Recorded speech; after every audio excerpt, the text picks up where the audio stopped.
Hello guys, welcome to our channel Rebirth of White Soul. Chapter 41 मोक्ष और ईशानी का romance, प्रिया की गुस्सा। थोड़ी देर बात करने के बाद सब बाहर चले गए। वही नकुल बाहर खड़ा बेसब्री से ईशानी का इंतजार कर रहा था। जैसे ही ईशानी बाहर आई नकुल थोड़ा रिलैक्स हुआ और जल्दी से ईशानी के पास आकर धीरे से बोला, बोस आपके देवेंद्र दादाजी ने कॉल किया था, उन्हें आपसे कुछ बात करनी थी, आप उनसे बात कर लीजिए। ये सब उसने धीमी आवाज में बोला था, जिस वजह से किसी को सुनाई नहीं दिया। ईशानी ने अपना सिर हाँ में हिला दिया और मोक्ष के साथ बाहर की तरफ चली गई। बाकी सब भी उसके पीछे पीछे चले गए। नकुल तो आपने बोस को इतने आराम से मोक्ष का हाथ पकड़ते जाते देख हैरान था। क्या 2 ही दिन में उसके बोस को मोक्ष राजवंश से इतना प्यार हो गया? ईशानी मोक्ष के साथ उसके गाड़ी में चली गई। तेजस और वरुण भी दूसरी गाड़ी से निकल गए तो नकुल भी कार लेकर ऑफिस के लिए निकल गया। वही मोक्ष के कार में मोक्ष ने ईशानी को अपने गोद में बिठा रखा था। ईशानी मोक्ष के कंधे पर सिर रखकर बैठी थी। मोक्ष ईशानी की उंगलियों के साथ खेलते हुए प्यार से बोला, तुम अपनी ये डॉक्टर ईशा वाली आइडेंटिटी मुझे कब बताने वाली थी बेबी डॉल? मोक्ष की बात सुनकर ईशानी ने अपना सिर उठाकर मोक्ष को देखा, फिर बोली, अभी तक सोचा नहीं था। उसकी जवाब सुनकर मोक्ष अपनी आंखें छोटी करके बोला, वैसे और कितनी आइडेंटिटी मेरी बेबी डॉल की जो मुझे अभी जानना बाकी है? ऐसे तो कुछ और है, धीरे धीरे पता चल जाएगा, ईशानी ने हल्की स्माइल करते हुए बोली।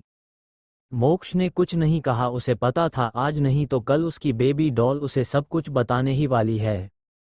उसने नीचे झुककर ईशानी की पिंक लिप्स को अपने होंठों से मिला लिया और पैशन के साथ ईशानी की होंठों को किस और सक करने लगा। ईशानी ने अपनी आंखें बंद कर लिया।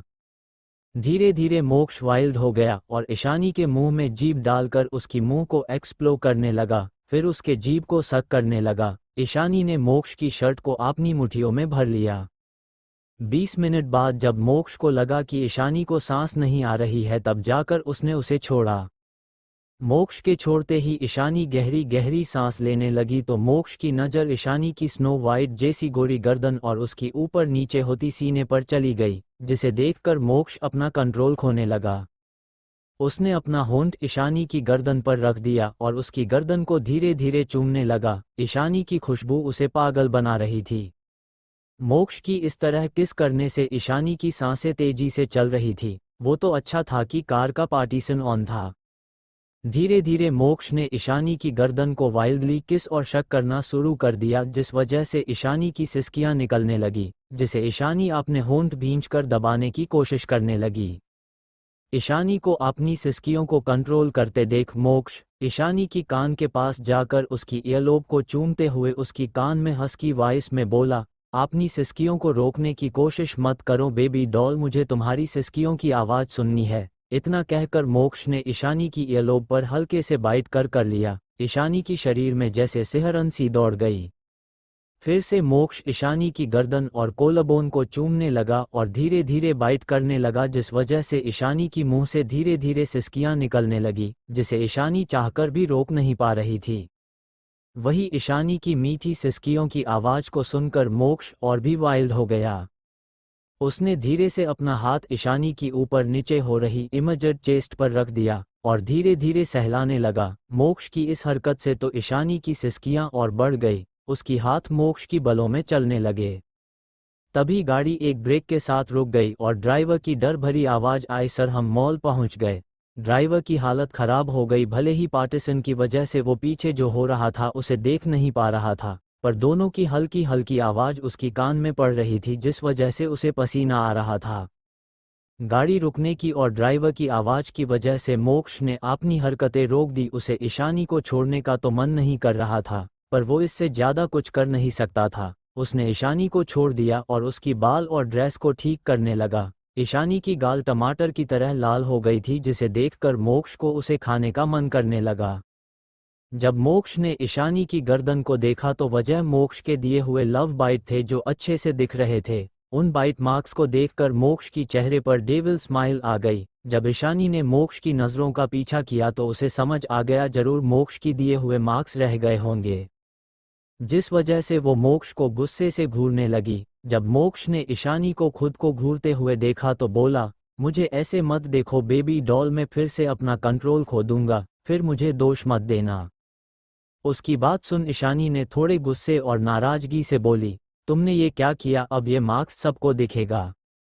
हाँ तो अच्छा है ना, सब समझ जाएंगे कि मेरी बेबी डॉल सिर्फ मेरी है, और फिर किसी की हिम्मत नहीं होगी तुम्हें आंख उठाकर देखने की। मोक्ष की बात सुनकर ईशानी चिढ़ते हुए बोली, मुझे देखने की हिम्मत ऐसे भी किसी में नहीं है, मुझे गलत नज़रों से देखने वालों का मैं। इतना कहकर वो चुप हो गई और उसकी होंठों पर एक डेविल स्माइल आ गई।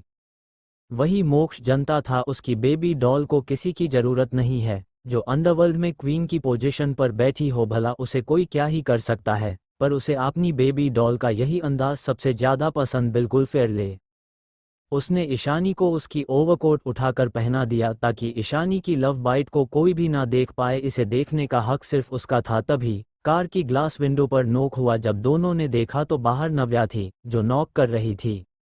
नव्या को देख दोनों कार से बाहर आ गए। दोनों को देखकर नव्या खुश होकर ईशानी की गले लग गई और बोली, भाभी, फाइनली अब मैं आपको भाभी बुला सकती हूँ, मैं बहुत खुश हूँ कि आप दोनों अब साथ में हैं। ईशानी ने स्माइल करके उसकी सिर को प्यार से सहलाया। उसकी बात सुनकर मोक्ष के चेहरे पर स्माइल आ गई। फिर नव्या ने मोक्ष को भी हग कर लिया और बोली, मैं आप दोनों के लिए बहुत खुश हूँ भैया भाभी। मोक्ष ने उसके सिर को सहलाते हुए बोला, अच्छा ठीक है, अब तुम दोनों शॉपिंग करने जाओ, मेरा एक इम्पोर्टेंट मीटिंग है। नमन ने मॉल की मैनेजर को ऑलरेडी इंस्ट्रक्शन दे दिया है, इसलिए जितना चाहे अच्छे से शॉपिंग करो। मोक्ष की बात सुनकर नव्या खुश हो गई। आज सारे बॉडीगार्ड्स बाहर ही रहने वाले थे, वो और ईशानी भाभी अच्छे से एंजॉय कर पाएंगे, ये सोचकर वो एक्साइटेड हो गई। दोनों मॉल के अंदर चले गए तो मोक्ष ने गार्ड्स को कुछ इंस्ट्रक्शन दिया और फिर ऑफिस के लिए निकल गया। वही ये मॉल राजवंश फैमिली का ही था। अंदर मेहरा फैमिली, महाजन फैमिली और सेठी फैमिली कुछ देर पहले ही आ गए थे। प्रिया ने अपनी दोनों चमचियां रोमी और नीता को भी बुला लिया था, जो सोहन सेठी को घूरने में लगे हुए थे। पर सोहन की नजरें तो किसी और को ही ढूंढ रही थी, जो अब तक नहीं आई थी। वो सिर्फ ईशानी को देखने के लिए ही सबके साथ शॉपिंग पर आया था, वरना उसे इस शॉपिंग में कोई इंटरेस्ट नहीं था। तभी उन्हें ईशानी आती हुई दिखाई दी, उसके साथ में नव्या भी चहकते हुए आ रही थी। पर किसी ने नव्या को नहीं पहचाना, क्योंकि राजवंश फैमिली अपनी इकलौती बेटी को मीडिया से दूर ही रखते थे, उसकी सेफ्टी के लिए। सोहम तो ईशानी की खूबसूरती में खो गया, उसे आसपास की कोई खबर ही नहीं थी, उसकी सपनों की राजकुमारी जो उसके सामने थी। वही ईशानी और नव्या को देखकर प्रिया की मुंह बन गया। फिर प्रिया को कल की ईशानी के द्वारा हुई अपनी इंसल्ट याद आ गई तो उसकी आंखों में गुस्सा उतर आया। फिर उसने मन ही मन सोचा, आज मैं इस 2 कौड़ी की ईशानी से अपनी बेइज्जती का बदला लेकर ही रहूंगी। उसने अपनी गुस्से को काबू किया, फिर मुड़कर राहुल की तरफ देखने लगी, पर जब उसने देखा कि कैसे राहुल एक टक खोए हुए ईशानी को ही देख रही है तो उसका गुस्सा फिर से बढ़ गया। वही रोमी और नीता जो सोहम को इम्प्रेस करने की बारे में सोच रहे थे, जब दोनों ने सोहम को प्यार से ईशानी की तरफ देखता पाया तो दोनों को ही गुस्सा आ गया। वही जब ईशानी और नव्या उनके पास पहुंची तो प्रिया जो गुस्से में थी किसी के कुछ बोलने से पहले एक्टिंग करके बोली, तुम इतने देर से क्यों आई? फिर नव्या की तरफ देखकर बोली, और ये कौन है? प्रिया की कहने से बाकी सब भी नव्या की तरफ देखने लगे। नव्या ने सिंपल सी फ्लोरल ड्रेस पहनी थी, जिस वजह से सब उसे कोई मिडिल क्लास लड़की समझ रहे थे। तभी कोई कुछ कहता नीता जो थोड़े गुस्से में थी, उसने झूठी स्माइल करते हुए बोली, प्रिया तुम कैसी बात कर रही हो? ये जरूर आपने जैसी किसी को बुला लाई होगी। ऐसे भी ईशानी इतने बड़े मॉल में पहले कभी नहीं आया होगी, ना तो आपने दोस्त को भी फ्री की शॉपिंग करने ले आई होगी। चैप्टर 42 प्रिया और नीता की इंसल्ट, ईशानी की सरकास्टिक बातें। नीता की बात सुनकर ईशानी की आंखें ठंडी हो गई। नीता को ऐसा लगा जैसे कोई उसे चाकू से मारने की कोशिश कर रहा है। तभी नव्या बोली, आपकी हिम्मत कैसे हुई मेरी भा? इतना कहकर वो रुक गई, वो अभी सबके सामने भाभी कहने ही वाली थी। फिर उसने अपने आप को संभालते हुए बोली, तुम्हारी हिम्मत कैसे हुई मेरी ईशानी दी से ऐसी बातें करने की? तुम तो उनके पैरों की धूल बराबर भी नहीं हो। अपनी छिपकली जैसी शकल लेकर मेरी ईशानी दी के बारे में बात करने की औकात नहीं है तुम्हारी। नव्या की बातों से नीता को काफी इंसल्टेड फील हो रहा था। उसे ऐसा लग रहा था जैसे किसी ने उसकी गाल पर एक तमाचा मारा हो। उसने गुस्से में नव्या को देखा, फिर आगे आकर उसकी तरफ उंगली पॉइंट करके बोली, तुम्हारी हिम्मत कैसे हुई? वो इससे आगे कुछ बोलती उससे पहले ही उसकी हाथ में एक तेज दर्द उठा। जब उसने देखा तो ईशानी ने उसकी उंगली को मोड़ दिया था। उसे ऐसा लग रहा था जैसे उसकी उंगली टूट गई हो। मेरी उंगली छोड़ो, कहकर नीता दर्द से चिल्लाने लगी। उसे ऐसे चिल्लाते देख नव्या को बहुत मजा आ रहा था। वाह, उसकी भाभी कितनी स्ट्रांग है, उसकी आंखें चमक रही थी। तभी रोमी और प्रिया आगे आकर ईशानी से नीता को दूर करने की कोशिश करते हुए बोली, ईशानी छोड़ो उसे, ये कोई ऐसी जगह नहीं है जहां तुम इसी हरकतें कर सकते हो। अगर तुम इसे ही हंगामा करती रही तो हमारे मेहरा फैमिली के साथ साथ महाजन फैमिली और सेठी फैमिली की भी इंसल्ट होगी और हाई सोसाइटी में परिवार का नाम खराब होगा। आरती जी भी आगे आकर बोली, ईशानी तुम्हें अब नीता को छोड़ देना चाहिए, ये कोई तमाशा करने की जगह नहीं है। वही बाकी सब ने कुछ नहीं बोला। समीर और दर्शित तो चुपचाप खड़े थे।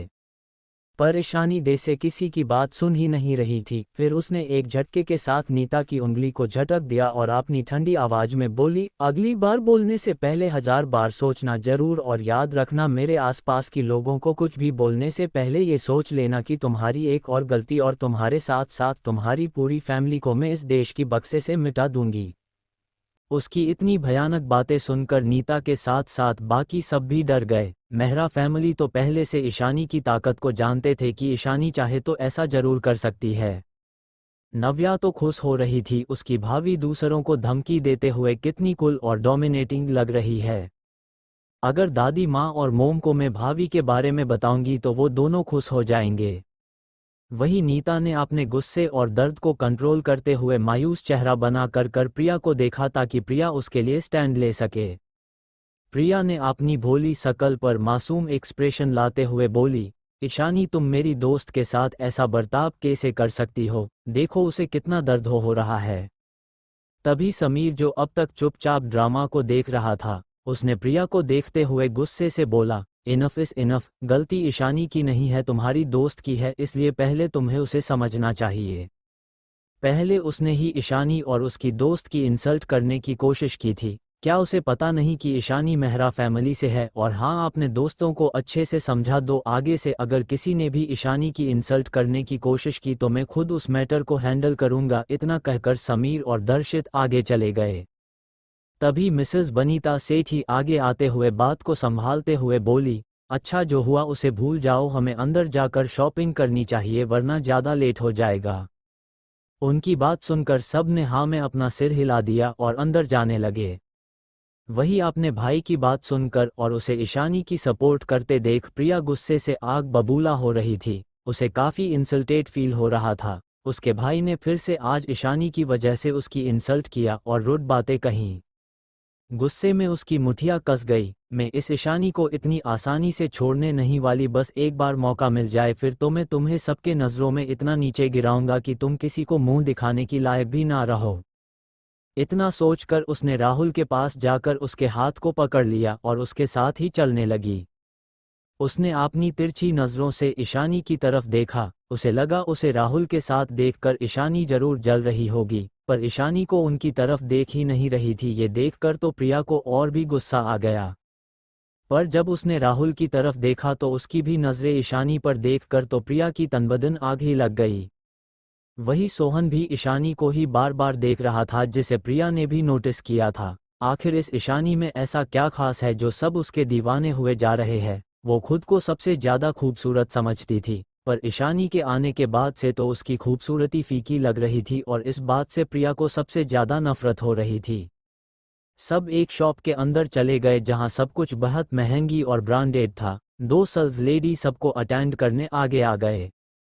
वही ईशानी को इस शॉपिंग से कोई मतलब नहीं था। इसके सारे कपड़े कॉस्ट्यूम मेड होते थे, इसलिए उसे इस मॉल से ड्रेस लेने की कोई इच्छा नहीं थी। सब अपने अपने पसंद की कपड़े देख रहे थे। नीता तो इतनी अच्छी अच्छी ब्रांडेड ड्रेस देखकर अपना दर्द ही भूल गई थी। आज उसे प्रिया की वजह से जरूर 1 या 2 ब्रांडेड ड्रेस फ्री में लेने का मौका मिलने वाला था, जिस वजह से वो खुश होकर सारी ड्रेसेस को देख रही थी। वही राहुल की नज़र बार बार ईशानी की तरफ ही जा रही थी। ईशानी की खूबसूरती को देखकर वो पागल हो रहा था। वो ईशानी से बात करके उससे अपनी नज़दीकियां बढ़ाना चाहता था, पर इस वक्त प्रिया उससे जोंक की तरह चिपकी हुई थी। सोहन भी सिर्फ छुप छुप कर ईशानी को देखे जा रहा था, पर ईशानी से कुछ कहने की उसकी हिम्मत ही नहीं हो रही थी। वही आरती जी तो प्रिया के लिए ड्रेस देखने में बिजी थी, वो तो भूल ही गई थी कि उनकी एक और बेटी भी है। जब समीर और दर्शित ने देखा ईशानी आपने लिए कुछ देख ही नहीं रही है, तो दर्शित ईशानी के पास आकर बोला, तुम आपने लिए कुछ पसंद क्यों नहीं कर रही हो? मुझे ये सब कुछ पसंद नहीं है, ईशानी ने सपाट लहजे में बोला। फिर नव्या को देखने लगी जो सभी ड्रेस को देख रही थी। नव्या एक ड्रेस लेकर ईशानी के पास आकर बोली, भाभी देखिए ये मुझ पर अच्छी लग रही है ना? वही नव्या के मुंह से ईशानी के लिए भाभी सुनकर दर्शित शौक होकर नव्या को देखने लगा। तो नव्या हंसते हुए बोली, सॉरी ईशानी दी, मैं वो गलती से बनी बोल दिया। ईशानी ने कुछ नहीं बोली और स्माइल करके बोली, हाँ ये ड्रेस अच्छी लग रही है। ईशानी की बात सुनकर नव्या छोटे बच्चों की तरह खुश हो गई और ईशानी को दूसरे ड्रेस सेक्शन की तरफ ले गई। वही जब ईशानी वहां से चली गई तो दर्शित भी दुखी होकर वापस समीर के पास चला गया। तभी प्रिया एक ड्रेस लेकर समीर और दर्शित के पास आकर दिखाते हुए बोली, भाई ये ड्रेस मुझ पर कैसी लग रही है? उसकी बात सुनकर दोनों ने ज्यादा कोई रिएक्ट नहीं किया। समीर ने बस अच्छा है कि कर सिर हिला दिया, पर दर्शित ने कुछ नहीं कहा, तो प्रिया ज्यादा कुछ बोले वहां से चली गई। तभी जब उसने ईशानी को अकेले खड़ी देखा तो प्रिया के मन में एक शैतानी ख्याल आया। वो ईशानी के पास जाकर झूठी स्माइल करके अच्छी होने का नाटक करते हुए बोली, ईशानी तुमने अभी तक कोई भी ड्रेस चूज क्यों नहीं किया? फिर वो जानबूझकर थोड़े जोर से बोली, अगर तुम्हें मेरी मदद चाहिए तो बोल सकती हो। तुम पहली बार इतनी बड़ी मॉल में आए हो तो मैं समझ सकती हूँ कि तुम्हें यहाँ कुछ समझ नहीं आ रहा होगा। अगर तुम चाहो तो मैं ड्रेस चुनने में तुम्हारी मदद कर सकती हूँ। उसकी तेज आवाज से बोलने से सल्स गर्ल के साथ साथ बाकी लोगों का ध्यान भी ईशानी और प्रिया पर चला गया। सब ईशानी को अजीब नज़रों से देखने लगे, पर ईशानी का कोल्ड ऑरा और डोमिनेटिंग प्रेजेंस की वजह से किसी ने कुछ नहीं बोला। वही फैमिली ने भी प्रिया की बातें सुनकर दोनों को देखने लगे। आरती जी ने प्रिया की बातें सुनकर सोचा, मुझे ईशानी के लिए भी शायद कपड़े देखने चाहिए थे। फिर उन्होंने अपने ख्याल को झटक दिया, ईशानी डॉक्टर ईशा है। प्रिया की बात उन्हें पहली बार बिल्कुल गलत लगी। ईशानी की आइडेंटिटी के हिसाब से वो ऐसी मॉल में कई बार गई होगी। वही ईशानी प्रिया की सारी चालें समझ रही थी। उसने उसे अपनी इमोशनलेस आंखों से देखते हुए अपनी कठोर आवाज में बोली, मैंने तुम्हें कल बोला था ना, मुझे कचरे और डस्टबिन में कोई इंटरेस्ट नहीं है, फिर भी तुम मेरे सामने आ गई। मानना पड़ेगा मिस प्रिया मेहरा, हिम्मत तो बहुत है तुम्हारी अंदर। ईशानी की बात सुनकर और उसकी इमोशनलेस आंखें देखकर प्रिया को गूज़बम्प्स आ गए। फिर ईशानी ने जो कहा उसे सोचकर प्रिया गुस्से और नफरत से भर गई। ईशानी ने फिर से उसकी इंसल्ट की, वो भी सबके सामने। उसकी आंखें आग उगल रही थीं। तभी आरती जी आगे आकर बोली, ये कैसी बिहेवियर है तुम्हारी? वो तो बस तुम्हारी मदद करने की कोशिश कर रही थी। उनकी बात सुनकर ईशानी सरकास्टिक वे में मुस्कुराते हुए बोली, ओह रियली मिसेस मेहरा, अगर आपको अपनी प्यारी बेटी की इतनी ही चिंता है तो फिर आप उसे मुझसे दूर रहने को क्यों नहीं कहती? आपकी लाडली बेटी जरूर आपकी बात मानेगी, आखिर आप उसकी प्यारी माँ है तो आपकी बातें तो जरूर सुनेगी। उसकी बात सुनकर और उसकी मुंह से फिर से मिसेस मेहरा सुनकर आरती जी की दिल में एक टीस सी उठी। पहले ईशानी उन्हें माँ ही बोलती थी, ये सोचकर उनके अंदर एक खालीपन सा बैठ गया। इतना कहकर ईशानी दूसरी तरफ चली गई। तभी नव्या चेंजिंग रूम से बाहर आई। उसे पता ही नहीं चला था कि बाहर क्या हो रहा है। चैप्टर 43 इंसल्ट, गुस्सा और सबकी हैरानी। राजवंश खानदान से जब नव्या ने सबको देखा कि सब खामोश है, उसने नजरें घुमाकर देखा तो उसे ईशानी नहीं दिखी। तो वो कंफ्यूज हो गई, क्योंकि ईशानी थोड़ी दूर चली गई थी किसी से बात करने के लिए। नव्या को शॉपिंग करना बहुत पसंद था, जिस वजह से उसने अपने लिए बहुत सारे ड्रेस चूज कर लिया था, जिसे देखकर प्रिया और उसकी दोस्तों को गुस्सा आ रहा था, क्योंकि नव्या ने जितना भी ड्रेस चुना था सब बहुत ज़्यादा कॉस्टली थे। वो सारे ड्रेस लाखों में थी।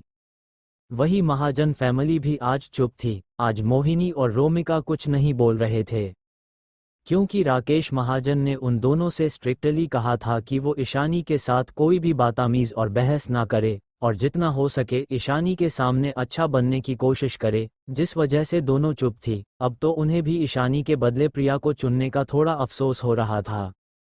आरती जी और मोहिनी जी को भी थोड़ा गुस्सा आ रहा था नव्या के हाथ में इतने सारे कॉस्टली ड्रेस देखकर, क्योंकि उन्हें लग रहा था सारा बिल उन्हें ही देना पड़ेगा, जबकि अब तक ईशानी ने एक भी ड्रेस नहीं लिया था, पर नव्या ने बहुत सारी ड्रेसेस ले लिया था। प्रिया ने अपने लिए सबसे महंगी ड्रेस लिया था। उसे पार्टी वाले दिन सबसे सुंदर जो दिखना था, वो नहीं चाहती थी कि कोई भी उससे ज़्यादा सुंदर दिखे, खास करके ईशानी तो बिल्कुल नहीं। वो बार बार बस राहुल से चिपक रही थी और उसे को भी पसंद आ रहा था, राहुल से अपने लिए खरीदवा रही थी। रोहिणी जी और रोमिका को भी प्रिया का ऐसे उनके पैसे खर्च करना पसंद नहीं आ रहा था, पर आखिरकार वो राहुल की मंगेतर थी और ऊपर से उसे शेयर भी मिलने वाले थे, जिस वजह से वो दोनों चुप थे।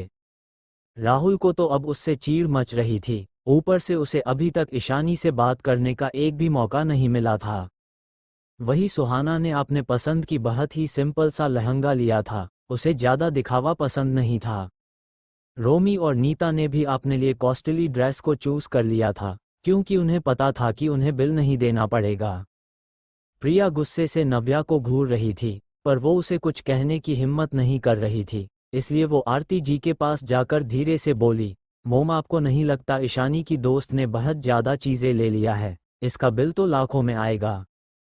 प्रिया की बात सुनकर आरती जी ने ज़्यादा कुछ नहीं बोला, वो फिर से कुछ बोलकर ईशानी को गुस्सा नहीं दिलाना चाहते थे।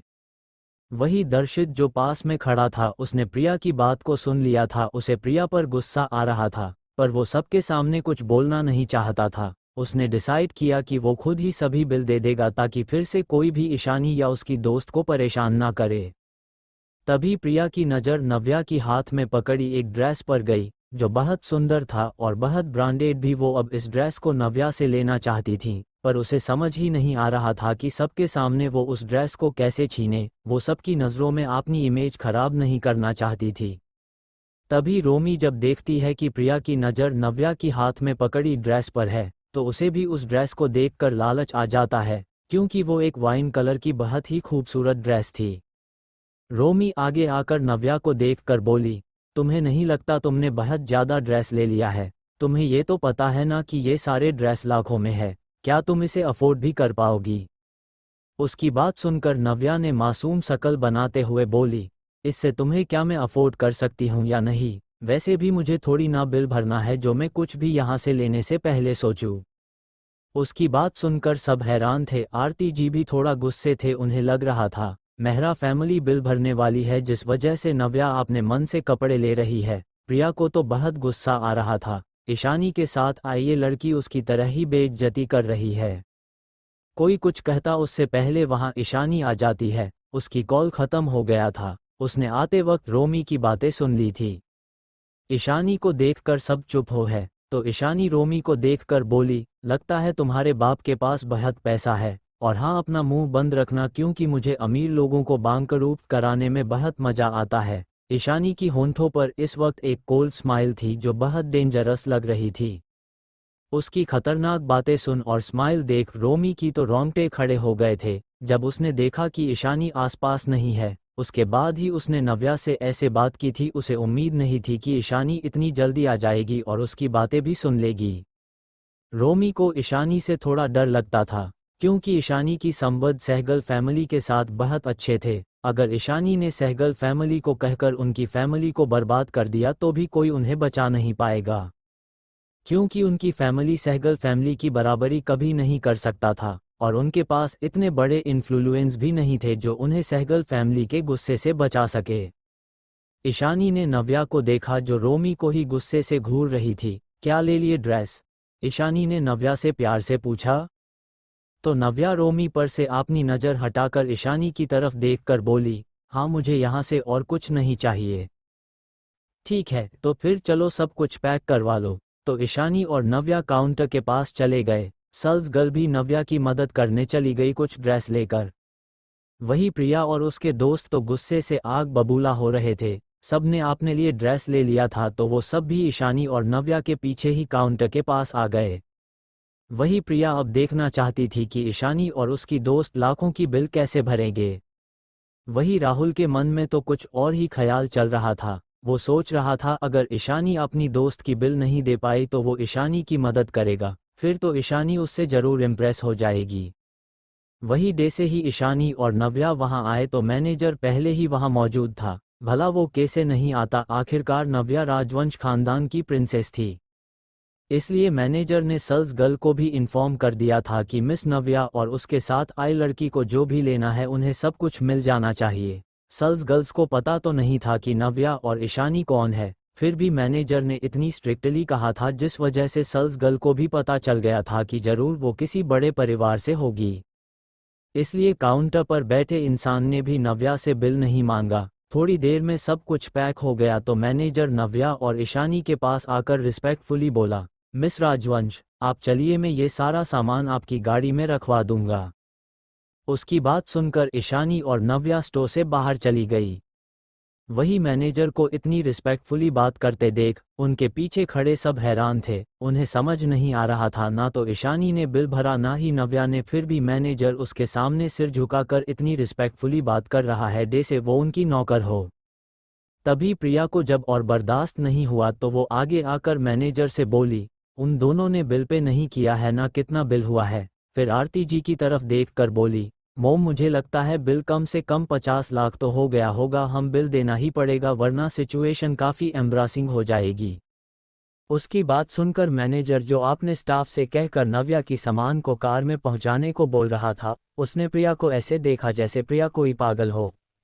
वो कुछ बोलता उससे पहले ही समीर आगे आकर बोला, कोई बात नहीं, मैं बिल पे कर दूंगा, वो मेरी बहन की दोस्त है, इस हिसाब से मुझे बिल देने में कोई प्रॉब्लम नहीं है।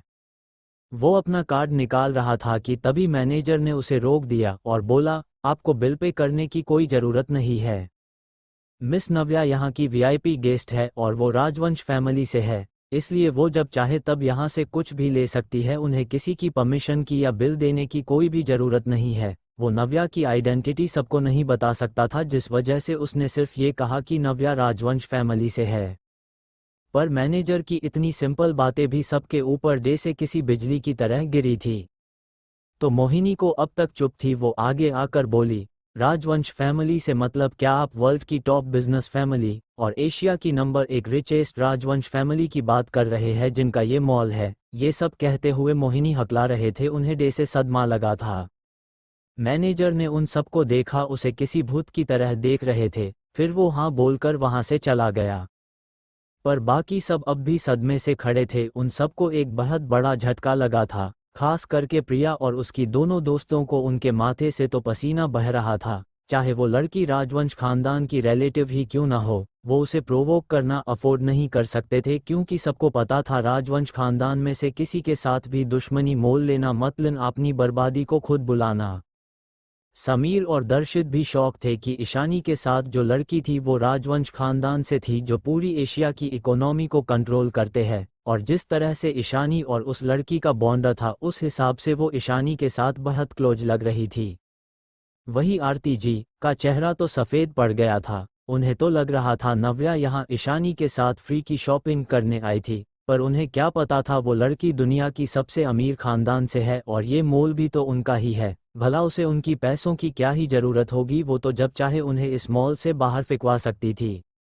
वही राहुल भी शौक था, उसकी प्लानिंग भी फ्लॉप हो गई, अब तो उसे और भी रिग्रेट हो रहा था ईशानी के बदले प्रिया को चुनने का।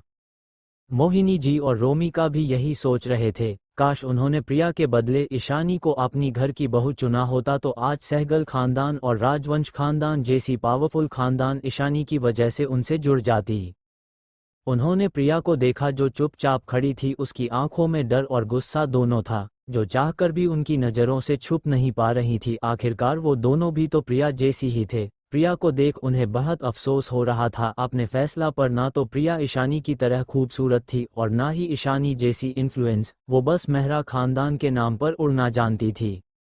वही सेठी फैमिली को भी शौक लगा था, पर उन्होंने ज़्यादा नहीं सोचा, उन्होंने तो अब तक कुछ भी नहीं बोला था, तीनों ही शांत थे। पर बस सोहन थोड़ा अपसेट था कि वो ईशानी से आज भी बात नहीं कर पाया।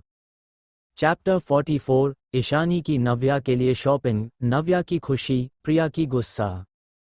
सब अपने सोच में गुम थे। वही आरती जी यही सोच रही थी कि उन्होंने कभी भी ईशानी पर ध्यान क्यों नहीं दिया। प्रिया उनके साथ बड़ी हुई थी, उन्होंने हमेशा प्रिया को ईशानी के आगे रखा था। प्रिया उनकी प्यारी बेटी थी जो उनके साथ बचपन से बड़ी हुई थी। वो अपनी प्यारी बेटी की जगह कभी भी ईशानी को नहीं देना चाहती थी। उन्हें प्रिया हमेशा ईशानी से अच्छी लगती थी। जब ईशानी घर आई थी तब भी उन्हें कोई फर्क नहीं पड़ा, क्योंकि उन्हें ईशानी बिल्कुल पसंद नहीं थी। जहां ईशानी बिल्कुल उन्हें गंवार लगती थी, वहीं उनकी प्यारी बेटी प्रिया उन्हें सबसे समझदार और अच्छी एलिगेंस वाली लड़की लगती थी। पर बार बार ईशानी के मुंह से मिसेस मेहरा सुनकर उन्हें पता नहीं क्यों अच्छा नहीं लग रहा था। उन्हें उस वक्त का याद आ रहा था जब ईशानी उन्हें माँ कहकर बुलाया करती थी, पर वो चिढ़कर गुस्से से हमेशा उसे अपने आप को माँ बुलाने से मना करती थी। तब कैसे ईशानी की आंखों में आंसू आ जाते थे, कैसे वो उन्हें अपनी आंखों में उम्मीद ले देखा करती थी। पर अब तो ईशानी की आंखों में सिर्फ उनके के सिर्फ नफरत और अनजानपन दिखाई देती थी, जैसे वो उन्हें जानती ही ना हो। वही ईशानी और नव्या स्टोर से बाहर आकर फुटवियर देख रहे थे। मतलब देख तो सिर्फ नव्या रही थी, टीयर्स ऑफ जॉय। ईशानी तो चुपचाप खड़ी थी। तभी नव्या अजीब सा मुंह बनाकर बोली, भाभी देखिए ना, यहाँ मुझे कुछ भी पसंद नहीं आ रहा है। उसकी बात सुनकर और एक्सप्रेशन देखकर ईशानी को हंसी आ गई। वो थोड़ा सा हंसकर बोली, ठीक है, आप मेरे साथ चलिए, हम ऊपर चलकर देखते हैं, वहाँ आपकी पसंद का मिल जाएगा। उसकी बात सुनकर नव्या भी एक्साइटेड होकर बोली, ठीक है भाई, चलिए ऊपर चलते हैं। ऊपर के पूरे फ्लोर पर सिर्फ क्वीन ब्रांड के स्टोर है। अच्छा, तो क्या तुम्हें क्वीन ब्रांड के कपड़े पसंद है? ईशानी ने प्यार से पूछा। हाँ भाभी, I just love queen brand. आपको पता है भाभी, मुझे उनकी सारे कलेक्शन बहुत पसंद है। उनकी सारे कलेक्शन बहुत अच्छे और कंफर्टेबल होते हैं, पर बहुत जल्द ही उनकी सारे न्यू कलेक्शन सेल हो जाता है। ऐसे ही नव्या की बातें सुनते हुए दोनों थर्ड फ्लोर पर पहुंच गए, जहां सिर्फ क्वीन ब्रांड की ही स्टोर थी। उसमें बहुत सारे अलग अलग डिज़ाइन की सेक्शन थी। एथनिक और वेस्टर्न के लिए भी अलग अलग सेक्शन स्टोर था। फुटवियर और ज्वेलरी के लिए भी अलग अलग सेक्शन था। ये पूरा फ्लोर पर सिर्फ क्वीन ब्रांड की ही सेक्शन थे। क्वीन ब्रांड ये एक इंटरनेशनल ब्रांड था, जिसे ज़्यादातर हाई सोसाइटी की बिजनेसमैन और पॉलिटिशियन फैमिली के लोग पहनना पसंद करते थे। इस ब्रांड के हर एक प्रोडक्ट की कीमत लाखों में होती थी। उनकी डिज़ाइन हमेशा सबसे यूनिक होती थी, जिस वजह से ज़्यादातर रिच फैमिली के लोगों क्वीन ब्रांड को ही पसंद करते थे। दोनों अंदर चले गए। नव्या एक्साइटेड होते हुए सब देख रही थी। वही उन्हें देखकर सेल्स लेडी जल्दी आगे आकर उन्हें पॉलिटिकली ग्रीट किया, हेलो मैम, आपका हमारे स्टोर में स्वागत है। ईशानी ने बस सिर हिला दिया। फिर वो सेल्स गर्ल नव्या को ड्रेसेस दिखाने लगी जो बहुत खूबसूरत था। वही नव्या को सारी ड्रेसेज बहुत पसंद आ रही थी। उसने 2-3 ड्रेसेज सिलेक्ट किया और उसे लेकर चेंजिंग रूम की तरफ चली गई। तभी वहां पर एक 30-35 साल का एक लड़का आया जो दिखने में हैंडसम था। वो सीधा ईशानी के पास आकर अपना सिर झुकाकर पॉलिटली ईशानी को ग्रीट करते हुए बोला, हेलो मैम।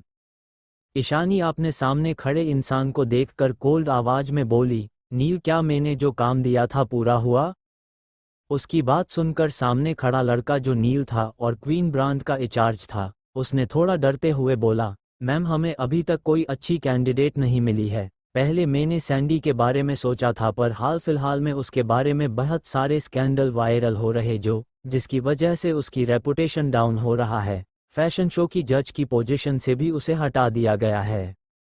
इसलिए मुझे लगता है हमें जैसी को हायर करना चाहिए। उसकी रेपुटेशन डिजिंगिंग वर्ल्ड में अब तो सैंडी से भी अच्छी होने वाली है। उसकी बात सुनकर ईशानी बिना किसी भाव के अपनी कोल्ड टोन में बोली, उसकी कोई ज़रूरत नहीं है, तुम सैंडी से कांटेक्ट करो, उसे ऑफर दो, अगर वो हमें ज्वाइन करता है तो हम उसे उसकी स्कैंडल से बाहर निकाल सकते हैं। वही स्टोर की सभी स्टाफ नील और ईशानी को हैरानी से देख रहे थे। उन्हें समझ नहीं आ रहा था कि ये लड़की कौन है जिसके सामने उनकी इंचार्ज झुक रहे हैं। उन्होंने तो आज तक बड़े बड़े बिजनेसमैन, पॉलिटिशियन किसी के सामने भी अपनी इंचार्ज को ऐसे झुकते हुए नहीं देखा था।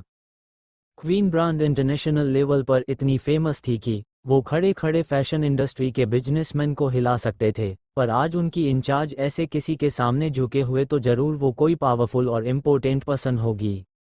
तभी नव्या चेंजिंग रूम से बाहर आकर ईशानी की तरफ देखकर बोली, भाभी देखिए ना, मैं कैसी लग रही हूँ। उसने ध्यान ही नहीं दिया था कि ईशानी किसी से बात कर रही है। वही ईशानी ने जब नव्या की आवाज़ सुन तो उसने नील को चुप रहने का इशारा करके नव्या की तरफ देखकर बोली, बहुत क्यूट लग रही हो, ये ड्रेस तुम पर बहुत अच्छी लग रही है। ईशानी की मुंह से तारीफ सुनकर नव्या खुश हो गई, फिर दूसरी ड्रेस ट्राई करने के लिए चली गई। वही नील को तो डे से सदमा लगा था। नव्या के मुंह से अपनी डेविल बॉस के लिए भावी सुनकर, क्या उसकी बॉस से शादी कर लिया है? उसे इस बारे में कुछ क्यों नहीं पता? उसे किसी ने क्यों नहीं बताया इस बारे में? ये सोचकर जो नील अब तक ईशानी से डरा हुआ था, तुरंत अपना मुंह फूला कर बोला, बॉस आपने शादी कर ली पर मुझे बताया भी नहीं।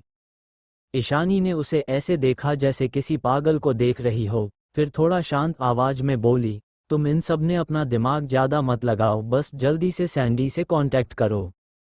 फिर ईशानी सोफे पर बैठ जाती है। नव्या ने 2-3 ड्रेस ले लिया था। स्टाफ ने उसे पैक करके ईशानी और नव्या को दे दिया। वो बहुत पॉलिटिकली दोनों से बात कर रहे थे, क्योंकि नील ने सबको वार्न किया था कि कोई भी ईशानी और उसके साथ आए लड़की से बदतमीज ना करे।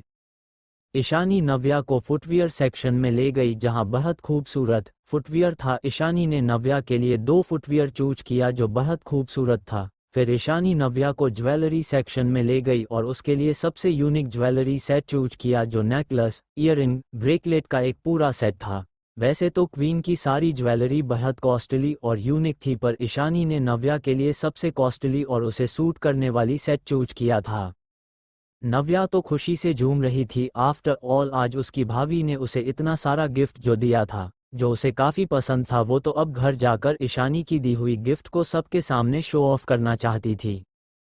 क्वीन ब्रांड राजवंश फैशन इंडस्ट्री के अंडर नहीं आता था। उन्होंने बस उनकी मॉल के इस फ्लो को अपने ब्रांड की स्टोर के लिए किया था, इसलिए नव्या को पता था सारा बिल शायद उसकी भाभी ने दिया होगा। उसे बुरा भी लग रहा था अपनी भाभी की इतने सारे पैसे खर्च हो जाने पर, बट वो खुश भी थी क्योंकि वो ज़्यादातर शॉपिंग नहीं कर पाती थी। उनकी फैमिली के पास पर्सनल डिजाइनर था जो घर में ही मेजरमेंट के हिसाब से कपड़े बनाकर भेजता था, इसलिए वो ऐसे अपनी भाभी के साथ शॉपिंग करते हुए बहुत रिलैक्स और खुश थी। शॉपिंग करने के बाद दोनों मॉल से बाहर चले गए। नील ने स्टाफ से कहकर शॉपिंग बैग पहले से ही कार में रखवा दिया था। अब तक मेहरा फैमिली, महाजन फैमिली और सेठी फैमिली भी बाहर आ गए थे। वनीता जी को कुछ काम था, इसलिए सेठी फैमिली वहां से चली गई। अब सिर्फ मेहरा फैमिली और महाजन फैमिली ही बाहर थी। वो शॉपिंग बैग लिए कार की तरफ ही जा रहे थे। जब सबने ईशानी और नव्या को आते देखा तो उन्हें लगा वो दोनों भी उनके साथ जाएंगे। मोहिनी जी और राहुल की आंखों में चमक आ गई थी। अगर वो ईशानी से अभी बात करेंगे तो जरूर उन्हें फ़ायदा ही मिलेगा। क्या पता महाजन फैमिली से आई हुई लड़की से भी उनकी जान पहचान हो जाए। राहुल भी वही सोच रहा था कि कैसे ईशानी से बात करे। वही ईशानी और नव्या को देखकर प्रिया की आंखों में गुस्सा उतर आया। वहीं उसकी दोनों चमची तो डर कर उसके पीछे खड़ी थी। उनकी हिम्मत नहीं थी कि ईशानी या नव्या के सामने भी जाए। मोहिनी जी कुछ बोलती उससे पहले कुछ गार्ड्स आकर ईशानी और नव्या के आसपास खड़े हो गए, जिस वजह से उन्हें आगे जाने का मौका ही नहीं मिला। जब सब ने देखा कि कैसे इतने सारे गार्ड्स ने ईशानी और नव्या को घेर लिया है तो उनकी हिम्मत नहीं हुई आगे जाने की। जब सबकी नज़र गार्ड्स की बैच पर गई तो सब 2 कदम पीछे हट गए, क्योंकि उन्हें समझ आ गया कि ये सब राजवंश फैमिली के पर्सनल गार्ड है। ईशानी और नव्या वहां से गार्ड्स के साथ चले गए। उनकी कार बाहर ही थी। उन दोनों के जाने के बाद सब ने राहत की सांस ली। सब समझ गए कि ईशानी के साथ जो लड़की थी वो राजवंश फैमिली के लिए बहुत इम्पोर्टेंट है, वरना सिर्फ रिलेटिव होती तो राजवंश खानदान के पर्सनल गार्ड उसे प्रोटेक्ट नहीं कर रहे होते। समीर और दर्शित के चेहरे पर थोड़ी उदासी वाली एक्सप्रेशन थे। उनकी बहन उनसे बहुत दूर चली गई। ये सब उनके कर्म का फल था जो अभी अभी मिलना शुरू हुआ है। वही आरती जी के चेहरे पर कॉम्प्लिकेटेड इमोशन थे। वही प्रिया तो गुस्से और नफरत से जाती हुई कास को देख रही थी। क्यों ईशानी ही क्यों? वो क्यों नहीं? ईशानी की किस्मत इतनी अच्छी कैसे हो सकती है? उसने ईशानी को सबके नज़रों में एक बुरी इंसान और कचरा साबित कर दिया था। फिर वो सब अब क्यों नहीं कर पा रही है? अगर ईशानी की जगह राजवंश फैमिली की उस लड़की से उसकी दोस्ती होती तो कितना अच्छा होता। क्या पता वो राजवंश खानदान की बहू बन जाती, तब तो वो पूरी दुनिया की सबसे अमीर खानदान की बहू बन जाती। गुस्से में उसने अपनी मुट्ठी कस ली। नहीं, वो ईशानी से सब कुछ छीन कर रहेगी। जैसे उसने ईशानी से उसकी पेरेंट्स और भाइयों का प्यार छीन लिया था, वैसे ही ईशानी के पास जो अब रिश्ते हैं वो उन्हें भी छीन लेगी। वही राहुल, उसकी माँ और बहन तो रिग्रेट कर रहे थे। उनकी लालच उन्हें बस ईशानी के साथ अपने संबंध अच्छा बनने के लिए उकसा रहा था। चैप्टर 45 नव्या की खुशी गिफ्ट शो ऑफ घरवालों के सामने डॉक्टर ईशा की आइडेंटिटी। शाम का वक्त ईशानी और नव्या को घूमते हुए और अलग अलग तरह की स्ट्रीट फूड एंजॉय करते हुए शाम हो गया।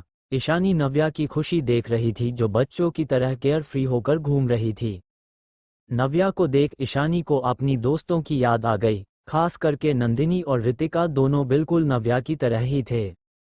मोक्ष के सारे गार्ड्स दूर से ही उन्हें प्रोटेक्ट कर रहे थे। वैसे भी ईशानी कोई आम लड़की नहीं थी, हो नव्या और खुद को प्रोटेक्ट कर सकती थी। ये बात मोक्ष को अच्छे से पता थी, जिस वजह से मोक्ष ने गार्ड्स को दूर रहने को बोला था।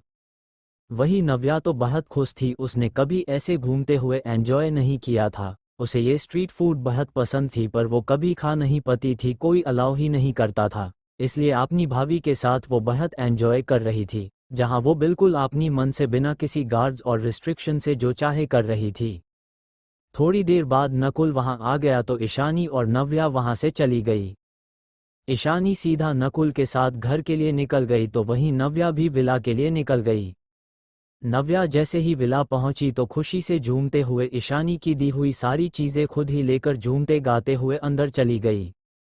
अंदर सभी फैमिली मेंबर्स बैठे हुए थे। जब नव्या ने सबको देखा तो उसकी आंखों में चमक आ गई। वो उनके पास जाकर सोफे पर बैठ गई और सारे बैग्स को अपनी गोद में ऐसे रखा जैसे कोई उससे छीन न ले। सबको पता था कि नव्या ईशानी के साथ शॉपिंग पर गई थी। वही दक्ष जो थोड़ी देर पहले ही घर आया था, उसे पता ही नहीं था नव्या ईशानी भाभी के साथ शॉपिंग करने गई है, वरना वो खुद भी उनके साथ चला जाता। क्या बात है, आज बंदरिया इतने खुश क्यों है? क्या कोई लटेरी लगी है? दक्ष ने चिढ़ते हुए बोला।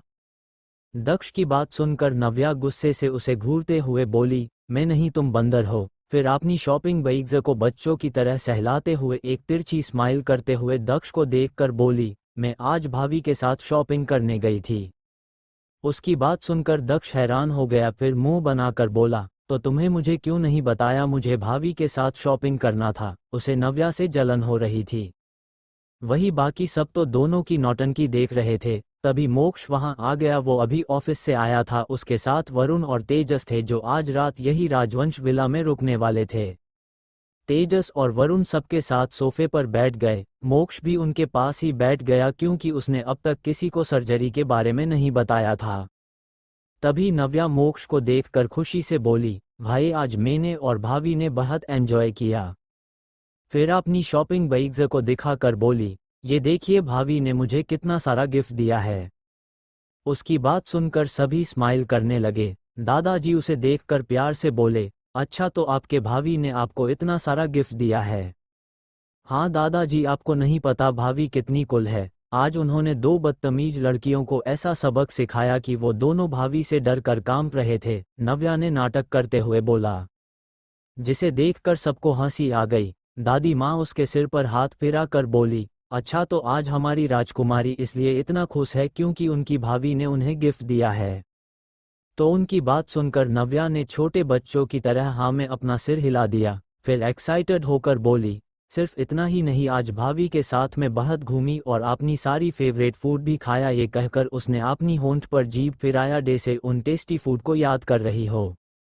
तभी कल्पना जी बोली, अच्छा हमें भी दिखाओ, मेरी होने वाली बहू ने तुम्हें क्या गिफ्ट दिया? ये कहते वक्त उनकी आंखें खुशी से चमक रही थी, जैसे उन्हें अपनी होने वाली बहू पर कितनी प्राउड फील हो रही हो।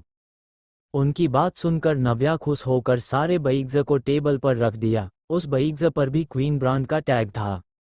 नव्या ने ईशानी की दी हुई सारी ड्रेसेस, बैग्स, शूज और ज्वेलरी सेट दिखाने लगी, जिसकी कीमत लाखों में थी। सबको पता था क्वीन एक इंटरनेशनल ब्रांड है, जिसकी हर एक ड्रेस और प्रोडक्ट की कीमत लाखों में होती थी। वही मोक्ष भी समझ गया कि ये सब क्वीन ब्रांड की है और कॉस्टली भी, इसकी कीमत तो कई लाखों में होगी। और ईशानी ने नित्या को जितना सब कुछ दिया है, सब कुछ मिलाकर कम से कम 2 करोड़ तो होगी ही। वही नव्या अपनी बाल झटकते हुए एटीट्यूड से सबको देख रही थी, जैसे कहना चाहती हो, देखा मेरी भाभी मुझसे कितना प्यार करती है। घरवालों को भी पता था कि नव्या कितनी ज्यादा खुश है। तभी कल्पना जी ने मोक्ष को देखकर कंप्लेन करते हुए बोली, मुझे भी अपनी बहू के साथ शॉपिंग करने जाना है, मुझे जल्द से जल्द अपनी बहू से मिलना है। वो अभी भी छोटी है, मुझे भी उसके लिए बहुत सारे गिफ्ट्स तैयार करना है जो उसे पसंद आए। हाँ तुम बिल्कुल सही बोल रही हो, दादी माँ ने भी उनकी बातों पर सहमति में अपनी सिर कर बोली। मोक्ष खुश भी था पर उसे थोड़ी जलन भी हो रही थी। आज तक उसकी बेबी डॉल ने उसे कोई गिफ्ट नहीं दिया पर अपनी होने वाली ननंद से मिलते ही उसे इतना सारा गिफ्ट दे दिया। तभी तेजस एक टेढ़ी स्माइल करते हुए मोक्ष को भड़कते हुए उसकी घाव में नमक मिर्ची लगाते हुए बोला, मोक्ष मुझे तो लगता है ईशानी भाभी तुझसे ज्यादा नव्या से प्यार करती है, देखना कहीं शादी के बाद दादी माँ, आंटी और नव्या भाभी को तेरे पास आने ही ना दे। उसकी बात सुनकर मोक्ष जो जेलस था अब और चिढ़ गया और घूर कर तेजस को देखने लगा। फिर अपने आप को शांत करते हुए नरेंद्र जी के तरफ देखते हुए बोला, दादाजी जयदेव, दादाजी के सर्जरी जल्दी ही होने वाली है। उसकी बात सुनकर सब खुश हो गए। नरेंद्र जी की आंखों में तो आंसू आ गए, वो तो कब से बस अपने दोस्त को ठीक देखना चाहते थे। वो खुश होकर बोले, क्या डॉक्टर ईशा सर्जरी के लिए मान गई? हाँ वो मान गए और कुछ दिन बाद सर्जरी है, एक बार उनकी कंडीशन स्टेबलाइज हो जाए तो जल्दी ऑपरेशन हो जाएगी, वरुण ने खुश होते हुए बोला। ये तो बहुत अच्छी बात है, मुझे तो डर लग रहा था कि कहीं तुम तीनों डॉक्टर ईशा को गुस्सा ना दिला दो और वो सर्जरी के लिए मना ना कर दे, इस वजह से मैं भी हॉस्पिटल आने वाला था, पर राजवर्धन ने कहा कि डॉक्टर ईशा चली गई है, अखिलेश जी ने बोला। तभी दादी माँ प्यार से बोली, उन्हें किसी चीज़ की कोई कमी नहीं होनी चाहिए, आखिरकार वो हमारी फैमिली मेंबर की जान बचाने वाली है, तो हम सबको उनके साथ पोलाइट रहना होगा और एक बार पर्सनली थैंक यू बोलना चाहिए। हाँ तुम बिल्कुल सही बोल रही हो मोक्ष, डॉक्टर ईशा को जो भी चाहिए तुम उन्हें दे दो और रिवार्ड के तौर पर एक ब्लैंक चेक भी दे दो, वो अपनी हिसाब से जितना चाहे उतना अमाउंट भर सकती है, दादाजी ने भी मोक्ष को देखते हुए बोला। तभी तेजस हंसते हुए बोला, इस सब की क्या जरूरत है दादाजी, वो तो फ्री में भी जयदेव दादाजी के सर्जरी कर देंगी, बस आप अपने प्यारे पोते मोक्ष से उन्हें हमेशा खुश रखने को बोल दीजिए। तेजस की बातें सुनकर सब कंफ्यूज थे, किसी को कुछ समझ नहीं आ रहा था, तो दक्ष बोला, आप कहना क्या चाहते हैं ब्रो, भला भाई उन्हें क्यों खुश करने लगे? उसकी बात सुनकर तेजस हंसते हुए बोला, क्योंकि डॉक्टर ईशा और मोक्ष को एक दूसरे से प्यार हो गया है। उसकी बात सुनकर सबको एक झटका लगा, सब मोक्ष को घूर कर देखने लगे, वही मोक्ष को तो कुछ फर्क ही नहीं पड़ रहा था, वो शांति से चुपचाप बैठा था, उसे पता था कि तेजस क्या करने की कोशिश कर रहा है। तभी नव्या मोक्ष को देखकर गुस्से से बोली, भाई ये तेजस भाई क्या बोल रेज, क्या आप सच में डॉक्टर ईशा को पसंद करने लगे हैं? मोक्ष अब भी चुप था, जिस वजह से सबको लगा तेजस सच बोल रहा है, वरना अब तक मोक्ष की गुस्से की ज्वाला तेजस के ऊपर फट चुका होता। नव्या नाराजगी से बोली, भाई आप ऐसा नहीं कर सकते, आप कैसे किसी और को पसंद करते हैं? ईशानी भाभी कितनी अच्छी और प्यारी है, आप उन्हें चीट कैसे कर सकते हैं? मैं किसी और को अपनी भाभी की जगह नहीं दूंगी, चाहे वो डॉक्टर ईशा ही क्यों ना हो। बाकी सब भी उसकी बातों से सहमत थे। हाँ मैं भी रितिका के साथ हूँ, मैंने ऑलरेडी ईशानी भाभी को ही अपनी भाभी माना है, अब मैं किसी और को उनकी जगह नहीं लेने दूंगी। दादी माँ भी गुस्से से कहती है, मेरी पोता बहू ईशानी ही बनेगी, ये मेरी फाइनल डिसीजन है। मैं भी यही चाहती हूँ, ईशानी ही मेरी बहू बनेगी, तू उसे किसी और के लिए कैसे छोड़ सकता है? वो बेचारी कितनी समझदार और प्यारी बच्ची है, तू 29 साल का है फिर भी वो तुझे इतनी छोटी होकर भी तुझे प्यार करती है और तुझे एक्सेप्ट कर लिया, अब तू उसकी जगह किसी और को देना चाहती है। अखिल जी भी अपनी बीबी का साथ देते हुए बोले, मेरी वाइफ कभी गलत नहीं बोलती, अब क्या तू अपने उम्र की किसी बूढ़ी से शादी करना चाहता है? अगर ईशानी घर में सबको पसंद है तो अब तुम उसे चीट कैसे कर सकते हो? उनकी बातें सुनकर कल्पना जी उन्हें प्यार से देखने लगी, वही मोक्ष सबको गुस्से से घूर रहा था, खास करके तेजस को, इस सब की जड़ तो वही था, पर तेजस तो मोक्ष की हालत देखकर मुंह दबाकर हंस रहा था, उसे इस वक्त बहुत मजा आ रहा था मोक्ष को ऐसे सबसे बातें सुनते देख। मोक्ष को यकीन नहीं हो रहा था कि हर बार उसकी घरवाले उसकी उम्र पर क्यों आ जाते थे, जब उसकी बेबी डॉल को उसकी उम्र से कोई प्रॉब्लम नहीं थी तो उसकी घरवालों को इतनी प्रॉब्लम क्यों हो रही थी। फिर वो सबको घूरते हुए अपनी उदास और शांत आवाज में बोला, बस कीजिए, आप सब में अपनी ईशानी को धोखा नहीं दे रहा हूँ। तो फिर ये तेजस क्या बकवास कर रहा है? दादाजी ने तेजस को देखते हुए बोला। तो मोक्ष तेजस को घूरते हुए बोला, ये तो आप इसी से ही पूछ लीजिए। इतना कहकर मोक्ष अपने कमरे की तरफ चला गया। उसके जाने के बाद अब सब मोक्ष को घूरने लगे। दादी माँ अपनी आंखें छोटी करते हुए तेजस से बोली, तुम मेरे पोते के बारे में झूठ क्यों बोल रहे थे? अब तक तेजस हंस रहा था, पर अब वो यहाँ फंस चुका था। वो अब यहाँ से कैसे निकले इस बारे में सोच रहा था। तभी वरुण बोला, आप सब भी इसकी बातों में विश्वास कर लेते हैं। मोक्ष को डॉक्टर ईशा पसंद है। इतना सुनकर सब फिर से कंफ्यूज हो गए। तो वरुण बोला, क्योंकि ईशानी भाभी ही डॉक्टर ईशा है। उसकी बात सुनकर सबकी आंखें हैरानी से बड़ी हो गई। उन्हें एक और बड़ा झटका लगा था। चैप्टर 46 सबकी हैरानी और खुशी। ईशानी ने की बेइज्जती, गुस्सा, शर्मिंदा। सब हैरान थे कि उनकी होने वाली बहू कितनी टैलेंटेड है। ना सिर्फ बिजनेस वाली, मेडिकल फील्ड में भी कोई उसका मुकाबला नहीं कर सकता है। दादाजी बोले, ये बच्ची तो बहुत ज़्यादा टैलेंटेड है। इतनी कम उम्र में भी वो दुनिया की सबसे बड़ी डॉक्टर है जिसे हर कोई एडमायर करता है। हाँ, आप सही बोल रहे हैं पापा, हमें जल्द ही उससे मिलना होगा। हम सबको उस बच्ची का धन्यवाद करना चाहिए। अखिलेश जी भी अपने पापा का साथ देते हुए बोले, मैं तो कल ही मोक्ष से कहूंगी कि वो मुझे अपनी पोता बहू से मिलने ले चले, नहीं तो मेरी पोता बहू को यहाँ मुझसे मिलने ले आए। दादी जी ने खुश होते हुए कहा, हाँ माँ, मुझे भी अपनी बहू से मिलना है। गए, मेरी बहू तो बहुत ज़्यादा आउटस्टैंडिंग है। पता नहीं मेरा गधा बेटा उसे ठीक से ट्रीट भी कर रहा है या नहीं। कहीं मोक्ष के ऐसे सड़े हुए रिएक्शन और बोरिंग बातें सुनकर वो इससे ब्रेकअप ना कर ले। फिर आपने सिर झटक कर बोली, नहीं, मैं ऐसा नहीं होने दूंगी। मेरी बहू तो सिर्फ ईशानी ही बनेगी। वो कितनी एडोरेबल है। कल्पना जी ने ईशानी की तारीफ करते हुए बोला। वही दक्ष और नव्या दोनों ही खुश थे। अब तो वो भी सबके सामने शो ऑफ करके एटीट्यूड दिखा सकते हैं कि देखो हमारी भाभी कितनी ज़्यादा टैलेंटेड और खूबसूरत है। वही वरुण और तेजस को कल्पना जी की बातें सुनकर हंसी आ रही थी। तेजस तो अब ये सब मोक्ष को बताकर चिढ़ाने के लिए चला गया। वही मोक्ष जो फ्रेश होकर लैपटॉप लेकर बैठा था। तेजस हंसते हुए उसके कमरे में घुस गया और सोफे पर लोटपोट होते हुए बोला, तू कल आहार ईशानी भाभी को घर नहीं लाया या फिर दादी माँ और आंटी को ईशानी से मिलने नहीं ले गया तो वो तुझे झाड़ू से मारेंगे देखना। तू उनके लिए गधा है जो अपनी होने वाली बीबी को ठीक से ट्रीट नहीं कर रहा। आंटी को तो अभी से डर लग रहा है कि कहीं तेरी ये सड़ा हुआ शकल देखकर भाभी तुझे ब्रेकअप ना कर ले। इतना कहकर वो फिर से हंसने लगा। वही मोक्ष उसे गुस्से से घूरने लगा। जब तेजस ने मोक्ष को खुद को गुस्से से घूरते हुए पाया तो वो चुप हो गया, पर उसे हंसी कंट्रोल ही नहीं हो रही थी। वही मोक्ष मन ही मन सोच रहा था, मेरी बेबी डॉल के साथ मैंने अभी तक अच्छे से टाइम भी नहीं बिताया, पर इन्हें अभी से मेरी ब्रेकअप की चिंता होने लगी है। अभी की बात का तो पता नहीं, पर मेरी बेबी डॉल इनकी बातें सुनकर किसी दिन जरूर मुझसे ब्रेकअप कर लेगी। फिर वो तेजस को इग्नोर करके अपने काम करने लगा। वही दूसरी तरफ ईशानी मेहरा मैंशन पहुंच गई थी। जैसे ही वो लिविंग रूम में पहुंची तो वहां पूरा परिवार बैठा था। उसने सबको इग्नोर किया और ऊपर अपने रूम में जाने लगी। तभी पीछे से आरती जी की आवाज आई, थोड़ी देर के लिए रुको ईशानी। उनकी बात सुनकर ईशानी रुक गई और पीछे मुड़कर बिना किसी इमोशन के उन्हें देखने लगी।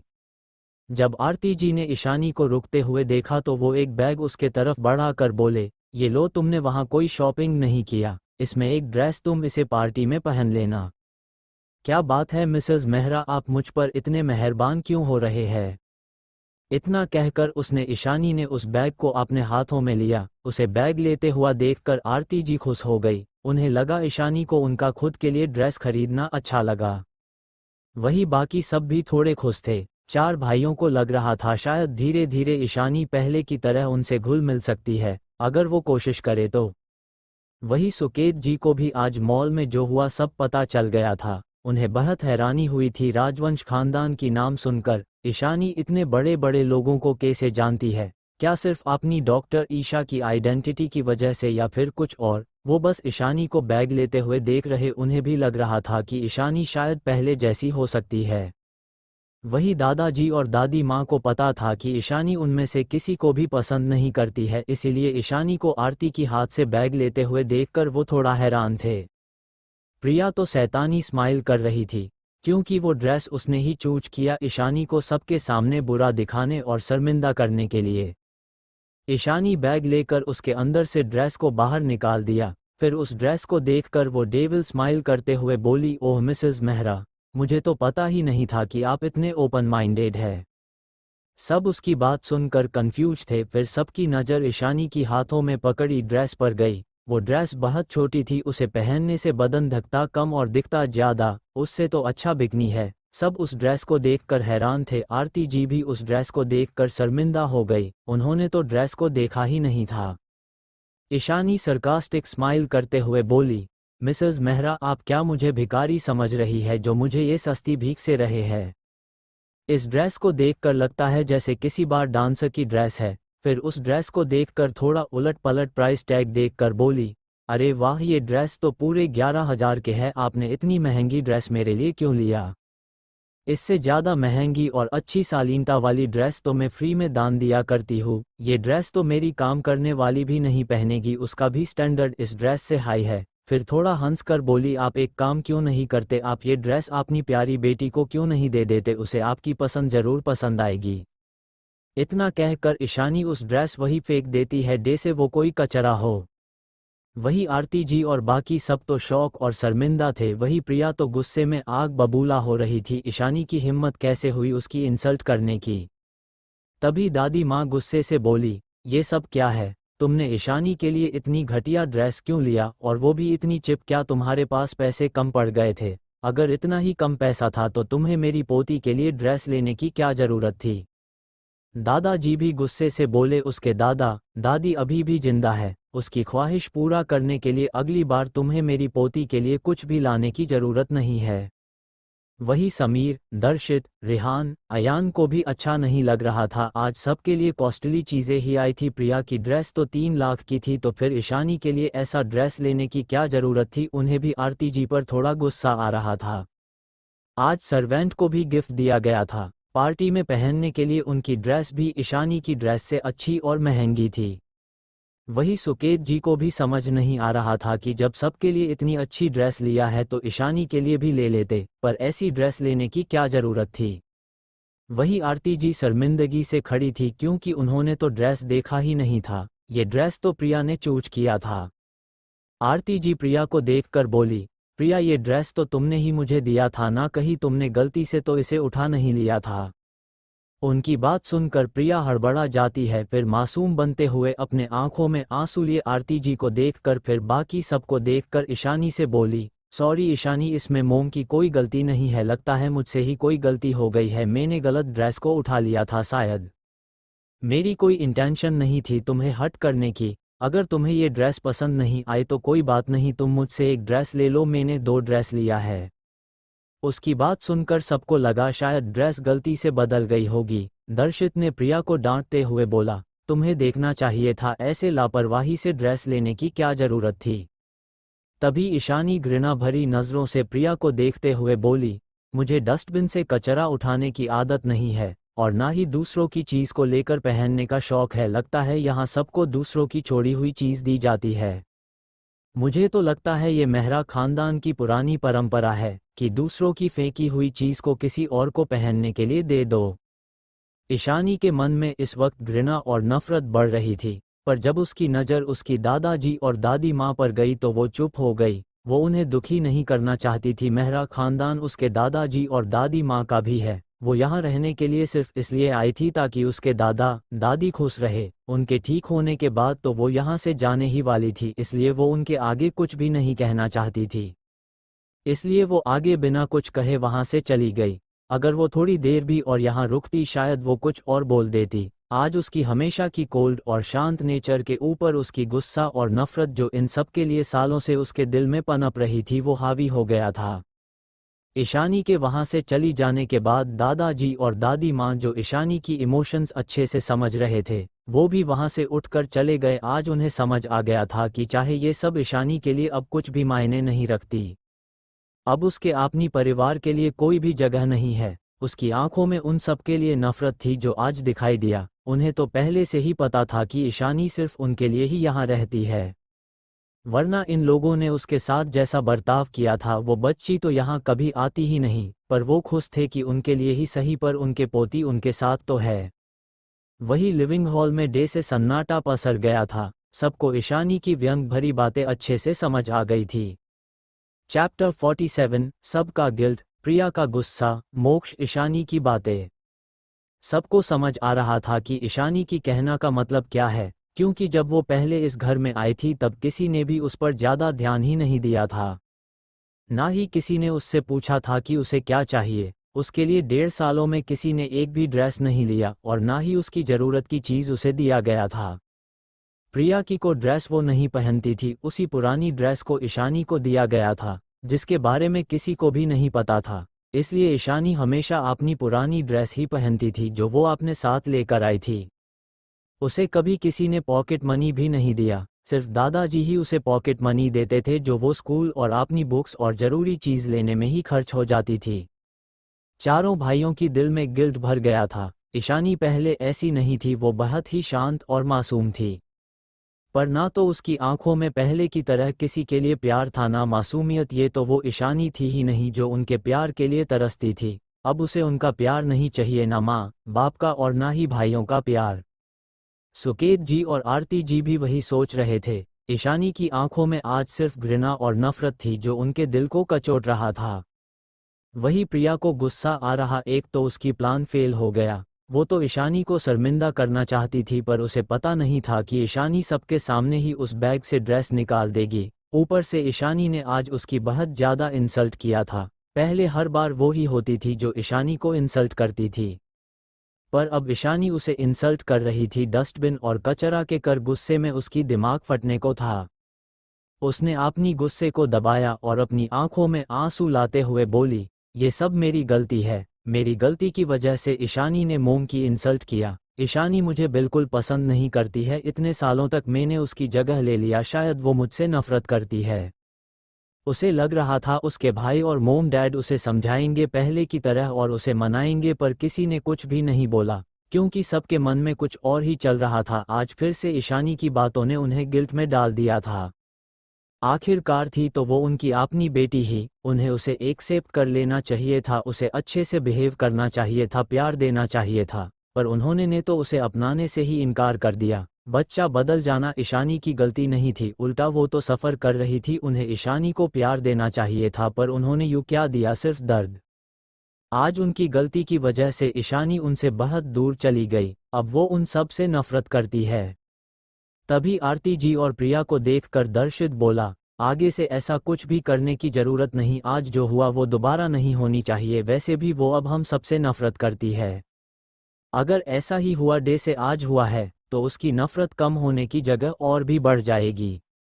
सुकेत जी भी प्रिया को देखकर बोले, तुम्हारी एक छोटी सी गलती की वजह से आज इतना बड़ा तमाशा हो गया, इसलिए आगे से ध्यान रखना। उन्हें भी आज प्रिया पर थोड़ा गुस्सा आ रहा था। वो और आरती जी प्रिया से बचपन से बहुत प्यार करते थे, क्योंकि उनके लिए वो उनकी इकलौती प्रिंसेस थी। जिस वजह से ईशानी के आने के बाद भी उन्होंने ईशानी को एक्सेप्ट नहीं किया था, क्योंकि बचपन से प्रिया की प्यार की पट्टी बंधी थी उन सबके आंखों पर। लेकिन आज ईशानी की एक एक बात सीधा उनके दिल में जाकर लग रही थी। समीर भी प्रिया को देखकर कठोर भाव से बोला, उसने तुम्हारी और मोम की इंसल्ट की, इस सब की जिम्मेदार भी तुम खुद ही हो। उसने तुमसे नहीं कहा था उसके लिए ड्रेस लेने के लिए, वो भी इतने घटिया ड्रेस। और ईशानी अगर तुम्हें पसंद नहीं करती है तो तुम्हें उसके सामने चुप ही रहना चाहिए। अगर उसके जगह तुम होती तो क्या करती? अगर तुम इस घर की असली बेटी होती पर बचपन में ही किसी गरीब बच्चे के साथ बदल जाती, फिर 1 साल की छोटी सी उम्र में तुम्हें अनाथ आश्रम में डाल देते, जहां तुम्हें प्यार करने वाला और पूछने वाला कोई नहीं होता, और 16 साल बाद तुम्हें पता चलता कि तुम्हारा एक पूरा परिवार है, और तुम अपने परिवार के पास लौटकर देखती कि तुम्हारी ऐसो आराम की जिंदगी कोई और जी रही है। तुम्हारे पेरेंट्स और भाई तुम्हें एक्सेप्ट नहीं करते, तुम्हारे सामने किसी और लड़की को प्यार कर रहे हैं और तुम्हें इग्नोर कर रहे हैं, दर्द दे रहे हैं, तुम्हारा विश्वास नहीं करते, तो क्या तुम उस लड़की को पसंद करते और खुशी खुशी उसके रहते? क्या तुम उसे अपने घर में रहने देते? पर ईशानी ने ये सब सालों तक सहा है। तुम्हें उसने कभी कुछ नहीं बोला था, उस वक्त नहीं कभी तुम्हें जाने को बोला। सबके इग्नोर करने के बाद भी उसने सबको प्यार दिया है। पर जब किसी ने उस पर भरोसा नहीं किया, उसे मारने के लिए छोड़ दिया, तो वो उसके बाद से हम सबसे नफरत करने लगी। उसके जगह कोई और होता तो वो भी हमसे और तुमसे नफरत ही करता। इसलिए मैं बस इतना चाहती हूँ कि उसे गुस्सा दिलाने की कोशिश मत कीजिए, वो यहाँ रुक रही है, शायद वो आगे चलकर सबकी एफर्ट करने से मान जाए और सबसे बात करे, पर अभी आप सब उससे थोड़ी प्राइवेसी दीजिए और ऐसा कुछ भी मत कीजिए जिससे उसकी नफरत सबके लिए और भी बढ़ जाए। समीर की बात सुनकर सबको एहसास हुआ कि समीर की सारी बातें सच है। ईशानी की जगह कोई और होता तो वो भी उनसे नफरत करता। आखिरकार कोई बेटी कैसे अपने माँ बाप भाई बहन को किसी और से प्यार करता और खुद को इग्नोर करता देख खुश रह सकती है। सच में उन्होंने तो इस बारे में कभी सोचा ही नहीं था कि ईशानी को अपनी जगह प्रिया को देखकर कैसा लग रहा होगा। पर ईशानी ने फिर भी उस वक्त कोई भी कंप्लेन नहीं किया, ना ही उसने प्रिया से कोई बदतमीजी की, ना ही कभी उनसे कोई हक मांगा, ना प्यार। वो तो सबसे खुशी खुशी और प्यार से बात करती थी। उसने सबको अपना लिया पर किसी ने भी उसे नहीं अपनाया, उस पर विश्वास नहीं किया, उसे मारने के लिए छोड़ दिया। सुकेत जी और आरती जी को डे से एक धक्का सा लगा था, उनके दिल में तेज दर्द सा उठा, रियलिटी उन्हें कचोट रही थी। आरती जी की आंखों में आज आंसू आ गए थे। रिहान और अयान का भी यही हाल था। क्यों उन्होंने अपनी बहन का साथ नहीं दिया? उन्होंने इतनी बड़ी गलती कर दिया कि अब उनकी खुद की बहन, जो एक टाइम पर उन्हें भाई भाई कहते नहीं थकती थी, आज उनसे नफरत करती है। वही प्रिया की आंखों में सच में आंसू आ गए थे। समीर की बात सुनकर क्या उसकी भाई ये कहना चाहता है कि ये उसकी जगह नहीं है और उसने ईशानी की जगह लेकर गलती कर दी है और ईशानी की जगह उसे अनाथ आश्रम में होना चाहिए? उसके दिल में फिर से गुस्सा और नफरत उमड़ गया। अब तो ईशानी को और नहीं बर्दाश्त कर सकती, जल्द से जल्द उसे कुछ करना होगा वरना उसकी सब कुछ ईशानी छीन लेगी। सब वहां से चले गए, किसी ने भी प्रिया को शांत करने की कोशिश नहीं किया, तो प्रिया भी गुस्से से वहां से उठकर चली गई। वही ईशानी रूम में मोक्ष के साथ बात कर रही थी। मैं तुम्हें कल लेने आ जाऊंगा बेबी डॉल, सब तुमसे मिलना चाहते हैं, अगर कल तुम नहीं आई तो मेरी दादी माँ और मोम तुम्हारे घर पहुंच जाएंगे, मोक्ष ने हंसते हुए बोला। ईशानी ने कुछ सोचते हुए बोला, ठीक है, मैं कल आ जाऊंगी, पर क्या तुम बता सकते हो कि दादी माँ और आंटी को क्या पसंद है और बाकी सबको क्या पसंद है? कुछ खास हो जो उन्हें पसंद हो? उसकी बात सुनकर मोक्ष थोड़ा हंसते हुए बोला, क्या तुम सबके लिए गिफ्ट लाना चाहती हो? अगर ऐसा है तो तुम्हें चिंता करने की जरूरत नहीं, तुम खुद आ जाओ, उनके लिए उतना ही काफ़ी है, वो तुम्हें देखकर ही खुश हो जाएंगे। हालांकि मोक्ष को ये अच्छा भी लग रहा था कि उसकी बेबी डॉल उसकी फैमिली के बारे में इतना सोचती है और उनकी पसंद की गिफ्ट लाना चाहती है। तुम बस मुझे उनकी पसंद बताओ, ईशानी थोड़ी चिड़ी हुई आवाज में बोली। उसे इतना चिढ़ा हुआ देखकर मोक्ष बोला, अच्छा ठीक है, फिर वो सबकी पसंद बता दिया। वैसे तो उसे खुद को भी ज़्यादा नहीं पता था, फिर भी उसे जीतना पता था, उसने बता दिया। थोड़ी देर बात करने के बाद ईशानी ने फ़ोन रख दिया और सोने चली गई। वहीं दूसरी तरफ चार लड़कियां एक एक हॉल में बैठी थी। हम सब कल जाएंगे पर इशू को पता नहीं चलनी चाहिए, हमें उसे सरप्राइज देना होगा, जरूर हम सबको देखकर वो शॉक हो जाएगी। तभी उस लड़की की बात सुनकर दूसरी लड़की ने कहा, पर उसकी नज़र सब पर है, ऊपर से दादाजी भी उसे बता देंगे तो हम कैसे सरप्राइज देंगे? ये चार लड़कियां जो कोई और नहीं ईशानी की चारों दोस्त नंदिनी, रितिका, काव्या और अनुजा थी। चारों ईशानी को सरप्राइज देने के लिए डिसाइड कर रहे थे। चारों इस वजह से सुबह से झगड़ रहे थे क्योंकि किसी को भी किसी का आइडिया पसंद नहीं आ रहा था। चैप्टर 48 जैकी की बातें। ईशानी पहुंची राजवंश विला। सुबह का वक्त, मेहरा मैंशन। सभी हॉल में बैठे हुए थे। सभी भाई थोड़ा उदास थे क्योंकि ईशानी उन्हें एक नज़र देख भी नहीं रही थी। वो अगर उसके सामने भी आ जाए तो ईशानी उन्हें ऐसे इग्नोर करके चली जाती थी जैसे वो सब यहाँ हो ही ना। जैसे ही ईशानी नीचे आए तो सबकी नज़र उस पर चली गई। आज ईशानी बहुत सुंदर लग रही थी, जैसे कोई परी सीधा आसमान से धरती पर उतर आई हो। क्योंकि ईशानी के यहाँ आने के बाद से ये पहली बार था जो वो सब ईशानी को ऐसे ड्रेस में देख रहे थे। ईशानी ने इस वक्त मैरून कलर का एक लॉन्ग ड्रेस पहन रखा था जिस पर खूबसूरती से लीफ डिज़ाइन बनी हुई थी। आज ईशानी अपनी उसूल कपड़ों से कुछ अलग पहना था, वो काफ़ी एलिगेंट और खूबसूरत लग रही थी। ईशानी यहाँ आने के बाद सब ने उसे ज़्यादातर सिर्फ ब्लैक और वाइट में ही देखा था, पर आज ईशानी बिल्कुल अलग किसी राजकुमारी की तरह लग रही थी। आरती जी और सुकेत जी भी ईशानी को देख रहे थे। उन्हें उसमें दोनों की झलक नजर आ रही थी। ईशानी की आंखें की ग्रे कलर को छोड़कर बाकी सब फेशियल फीचर आरती जी और सुकेत जी से मिलता था। दोनों को ईशानी को देखकर अपने दिल में एक अजीब सा दर्द महसूस हो रहा था। क्यों उन्होंने पहले अपनी बेटी को नहीं अपनाया? अब तो वो उनसे बहुत दूर चली गई है, शायद ही वो कभी उनके पास वापस लौटेगी। वही समीर, दर्शित, रिहान और अयान भी ईशानी को देख रहे थे, जो बिल्कुल उनके मोम डैड दोनों की मिक्स लग रही थी। सबके मन में ईशानी को गले लगाने का कर था। अपनी प्यारी बहन से वो माफ़ी मांगना चाहते थे, पर उन्हें पता था कि इस वक्त ईशानी उन्हें बिल्कुल भी माफ़ नहीं करने वाली। उसके लिए उन सबको बहुत एफर्ट लगाना पड़ेगा। वही प्रिया तो गुस्से से आग बबूला हो रही थी। वो ईशानी की खूबसूरती को बर्दाश्त ही नहीं कर पा रही थी। क्यों ईशानी उससे ज़्यादा खूबसूरत क्यों है? वो सालों तक इस फैमिली में प्रिंसेस की तरह पाली बड़ी थी। वही ईशानी अनाथ आश्रम में अनाथ की तरह बिना किसी केयर और प्यार की बड़ी हुई थी, तो फिर ईशानी उससे इतनी ज़्यादा खूबसूरत क्यों है? अब तो उसकी पेरेंट्स और भाई भी ईशानी की सपोर्ट करने लगे थे। उसने अपनी मोम डैड और भाइयों को देखा जो ईशानी को ही देख रहे थे। उन्हें ईशानी की तरफ इतने प्यार से देखता पाकर प्रिया को गुस्सा आने लगा, पर वो कर भी क्या सकती थी? वो बस चुपचाप देख सकती थी, क्योंकि इस वक्त कोई उसका साथ नहीं देने वाला था ईशानी के खिलाफ। तभी जैकी हॉल के अंदर आ गया। वो भी अपनी ईशानी बोस के साथ आज ईशानी के फ्यूचर इन लॉस के घर जाना चाहता था, इसलिए वो जिद करके यहाँ आया था। क्योंकि नकुल से उसे ये बात पता चल गई थी कि आज बोस अपनी फ्यूचर इन लॉस से मिलने जाने वाली है। मोक्ष ईशानी को लेने आने वाला था, जिस वजह से ईशानी ने नकुल से कल रात को ही कुछ चीज़ें सबकी पसंद की हिसाब से अरेंज करने को कहा था। जिस वजह से जैकी को पता चल गया कि उसकी बोस आज कहाँ जाने वाली है, तो वो जिद करके झगड़ा करके यहाँ आया था।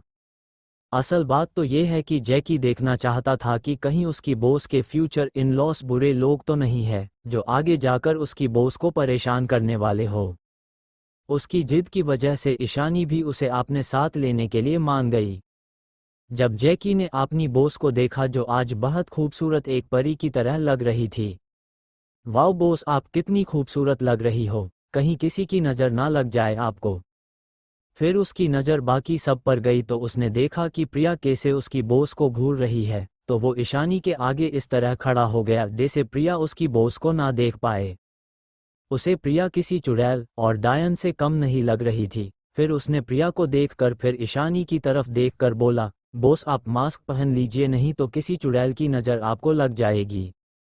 ऐसे भी आप एक अच्छे काम के लिए जा रहे हैं, इसलिए घटिया लोगों को देखने से आपका काम बिगड़ सकता है। ईशानी समझ गई कि जैकी ये सब प्रिया को देखकर कह रहा है। उसे बहुत हंसी आ रही थी। जैकी हमेशा से ऐसा ही था, उसके लिए पजेसिव और प्रोटेक्टिव भाई की तरह। ईशानी के लिए वो एक छोटे भाई की तरह था, जो बिल्कुल ना समझ है।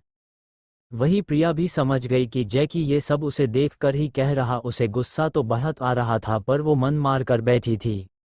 अब ईशानी का ये 2 कौड़ी का असिस्टेंट भी उसे सुना रहा है, पर उसके भाई और मॉम डैड कुछ भी नहीं बोल रहे हैं, अनजान की तरह बैठे हुए हैं, जबकि सबने देखा था कि जैकी ने उसे देखकर ही ये सब बोला था। तभी ईशानी को मोक्ष का मैसेज आया। मोक्ष मेहरा मैंशन के बाहर ईशानी का इंतजार कर रहा था। ईशानी ने दादाजी और दादी माँ की तरफ देखकर बोली, दादाजी, दादी माँ, मुझे कुछ काम है, मैं जा रही हूँ। वही मोक्ष मैंशन के बाहर अपनी गाड़ी में बैठकर बेसब्री से ईशानी की आने का इंतजार कर रहा था। तभी मैन गेट से उसे ईशानी और उसके पीछे पीछे जैकी आते हुए दिखाई दिए। जब ईशानी और जैकी कार के पास पहुंचे तो बॉडीगार्ड ने ईशानी के लिए दरवाज़ा खोल दिया, तो ईशानी अंदर बैठ गई। तो उनकी कार वहां से निकल गई, बॉडीगार्ड के कार भी वहां से निकल गया। जैकी भी अपनी कार में बैठ गया और उन्हें फॉलो करने लगा। वो तो अपने बॉस के साथ ही जाना चाहता था, पर जा नहीं सकता था। वही मोक्ष के कार में मोक्ष ईशानी को एकटक देख रहा था। ईशानी आज हद से ज़्यादा खूबसूरत लग रही। मोक्ष की आंखें मानो ईशानी से हटने का नाम ही नहीं ले रही थी। उसकी आंखों में ईशानी के लिए प्यार और जुनून साफ साफ दिखाई दे रहा था। मोक्ष की नज़रों की तपिश से ईशानी को पहली बार शर्म आ रही थी। मोक्ष उसे इतनी ज़्यादा इंटेंसिटी के साथ देख रहा था कि उसे शर्म आना तो लाजमी था। जब मोक्ष से और बर्दाश्त नहीं हुआ तो उसने ईशानी को अपनी बाहों में खींच लिया और उसकी होंठों को किस करने लगा। ईशानी की हाथ मोक्ष के बलों में चली गई। दोनों की गर्म सांसें एक दूसरे से टकरा रही थी। कार का माहौल बहुत गर्म हो गया था। ड्राइवर में पार्टीशन ऑन कर दिया था और एफएम लगा दिया था। वो पिछली बार की तरह इस बार भी अपनी हालत खराब नहीं करवाना चाहता था। वही ईशानी मोक्ष एक दूसरे में खोए हुए थे। मोक्ष का हाथ ईशानी की कमर को सहला रहे थे। जब ईशानी को सांस लेने में प्रॉब्लम होने लगी तो मोक्ष ने उसकी होंठों को छोड़ दिया और उसकी गोरी मुलायम गर्दन पर टूट पड़ा। पर वो आज काफी जेंटल था क्योंकि ईशानी आज उसके घर जा रही थी। अगर किस और बाइट की मार्क ईशानी के नेक पर दिख गए तो उसे पता था उसकी मोम और दादी माँ उसी वक्त पोता पोती मांगने लगेंगे। वो अपनी जान को गुस्सा नहीं दिलाना चाहता था। इस वक्त जब गाड़ी राजवंश विला पहुंची तो मोक्ष ने अपनी हरकतें रोक दी और ईशानी की बाल को ठीक करने लगा। ईशानी भी मोक्ष की बाल को ठीक करने लगी जिसे उसने ही बिगा दिया था। मोक्ष ईशानी को अपनी बाल को ठीक करते हुए देख रहा था। इस वक्त उसे अपनी जान पर बहुत प्यार आ रहा था। उसका दिल तो कर रहा था अभी ईशानी को फिर से किस कर ले, पर वो यहाँ कुछ नहीं कर सकता था। वही अंदर हॉल में सभी बैठे हुए थे और मोक्ष और ईशानी की आने का बेसब्री से इंतजार कर रहे थे। ये नालायक कब से मेरी पोता बहू को लाने के लिए गया है, तो अब तक ये आया क्यों नहीं? दादी माँ ने रिस्टलेस होते हुए कहा। अरे वो आ जाएगा, आप इतना परेशान क्यों हो रहे हैं? थोड़ा वेट तो करो, दादाजी ने कनक जी को समझते हुए बोले। तो दादी माँ फिर से चुप होकर बैठ गई। तभी कल्पना जी बोली, कहीं ये गधा मेरी बहू को लेने जा रहा हूँ कहकर यहाँ से भाग तो नहीं गया ना?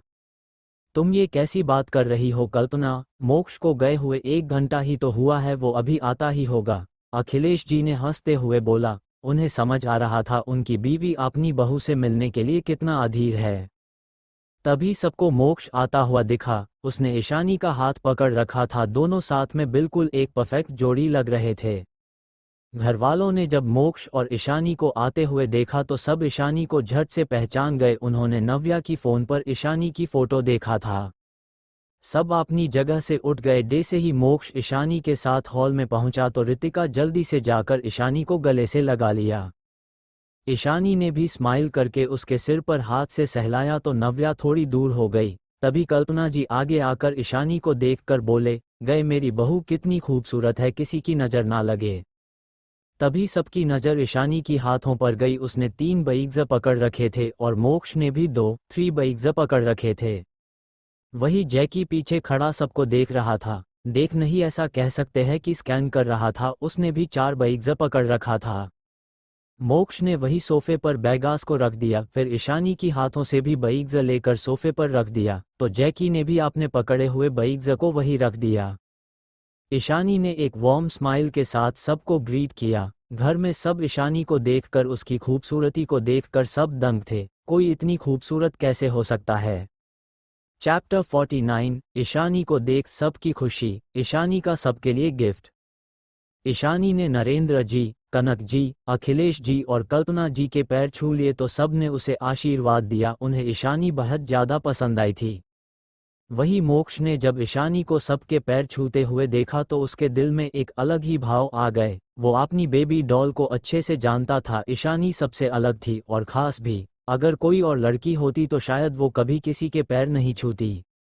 नरेंद्र जी, कनक जी ने एक दूसरे को देखकर एक प्यारी सी स्माइल दी। सच में उनकी होने वाली पोता बहू बहुत प्यारी है। दूसरी अमीर लड़कियों से ईशानी बहुत अलग थी, नेचुरल और मोडेस्ट। वही अखिलेश जी और कल्पना जी ने एक दूसरे को देखकर सेटिस्फाइंग स्माइल पास किया। वो ईशानी को अपनी बहू की रूप में पाकर बहुत खुश थे। भला कौन लड़की इतनी अमीर और टैलेंटेड होने के बाद भी इतनी सिंपल और संस्कारी हो सकती है? पर उनकी प्यारी बहू सबसे अलग थी। ना उसमें कोई घमंड था, ना ही एटीट्यूड। वो बिल्कुल शांत और कंपोज्ड थी। अगर कोई और लड़की होती और उसके पास ईशानी जितनी टैलेंट और बिजनेस स्किल और पैसा होता तो वो जरूर घमंडी होती। पास्ट में अब भी बहुत सारी लड़कियों ने मोक्ष को इम्प्रेस करने के लिए अपने पेरेंट्स के साथ उनके घर आ जाते थे। जब मोक्ष उन्हें नहीं मिलता था तो वो दादाजी, दादी माँ और कल्पना जी को इम्प्रेस करके उनकी अप्रूवल पाना चाहते थे ताकि फ्यूचर में राजवंश खानदान की बहू बन सके। पर दादाजी, दादी माँ और कल्पना जी को सब पता होता था। वो चाहे कितना भी छुपा ले, उनकी अमीर होने की घमंड उनकी बातों में और आंखों में साफ दिखाई देता था। वो चाहे कितना भी स्वीटली पेश क्यों ना आए, उनकी बातों में एक एरोगेंस नजर आता था। पर वो तब मोक्ष से बहुत गुस्सा थे, क्योंकि ना तो मोक्ष की कोई गर्लफ्रेंड थी, ना ही वो किसी लड़की से बात करता था। इसलिए वो उन लड़कियों को कुछ नहीं बोलते थे, क्या पता मोक्ष को उनमें से कोई पसंद आ जाए। वही ईशानी सबको बिल्कुल किसी शांत झरने की तरह लग रही थी। जैसे झरना जब शांत हो तो आपको सुकून दे सकता है, वही अगर गुस्सा हो तो सब कुछ अपने साथ बहा कर भी ले जा सकता है।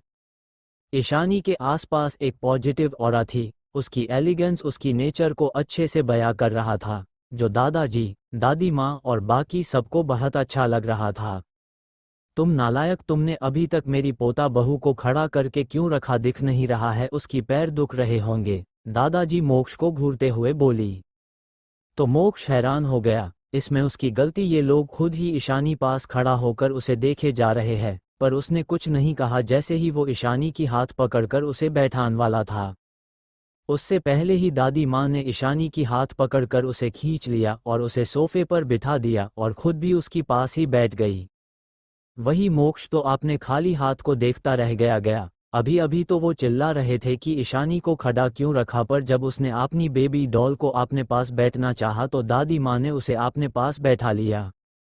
वही तेजस और वरुण सीढ़ियों से नीचे आ गए। तेजस मोक्ष को एक चिढ़ाने वाली लुक से देख रहा था, जैसे बोल रहा हो, देखा ना, मैंने तो बोला दादी माँ, आंटी और नव्या, ईशानी भाभी को तेरे पास आने ही नहीं देंगे।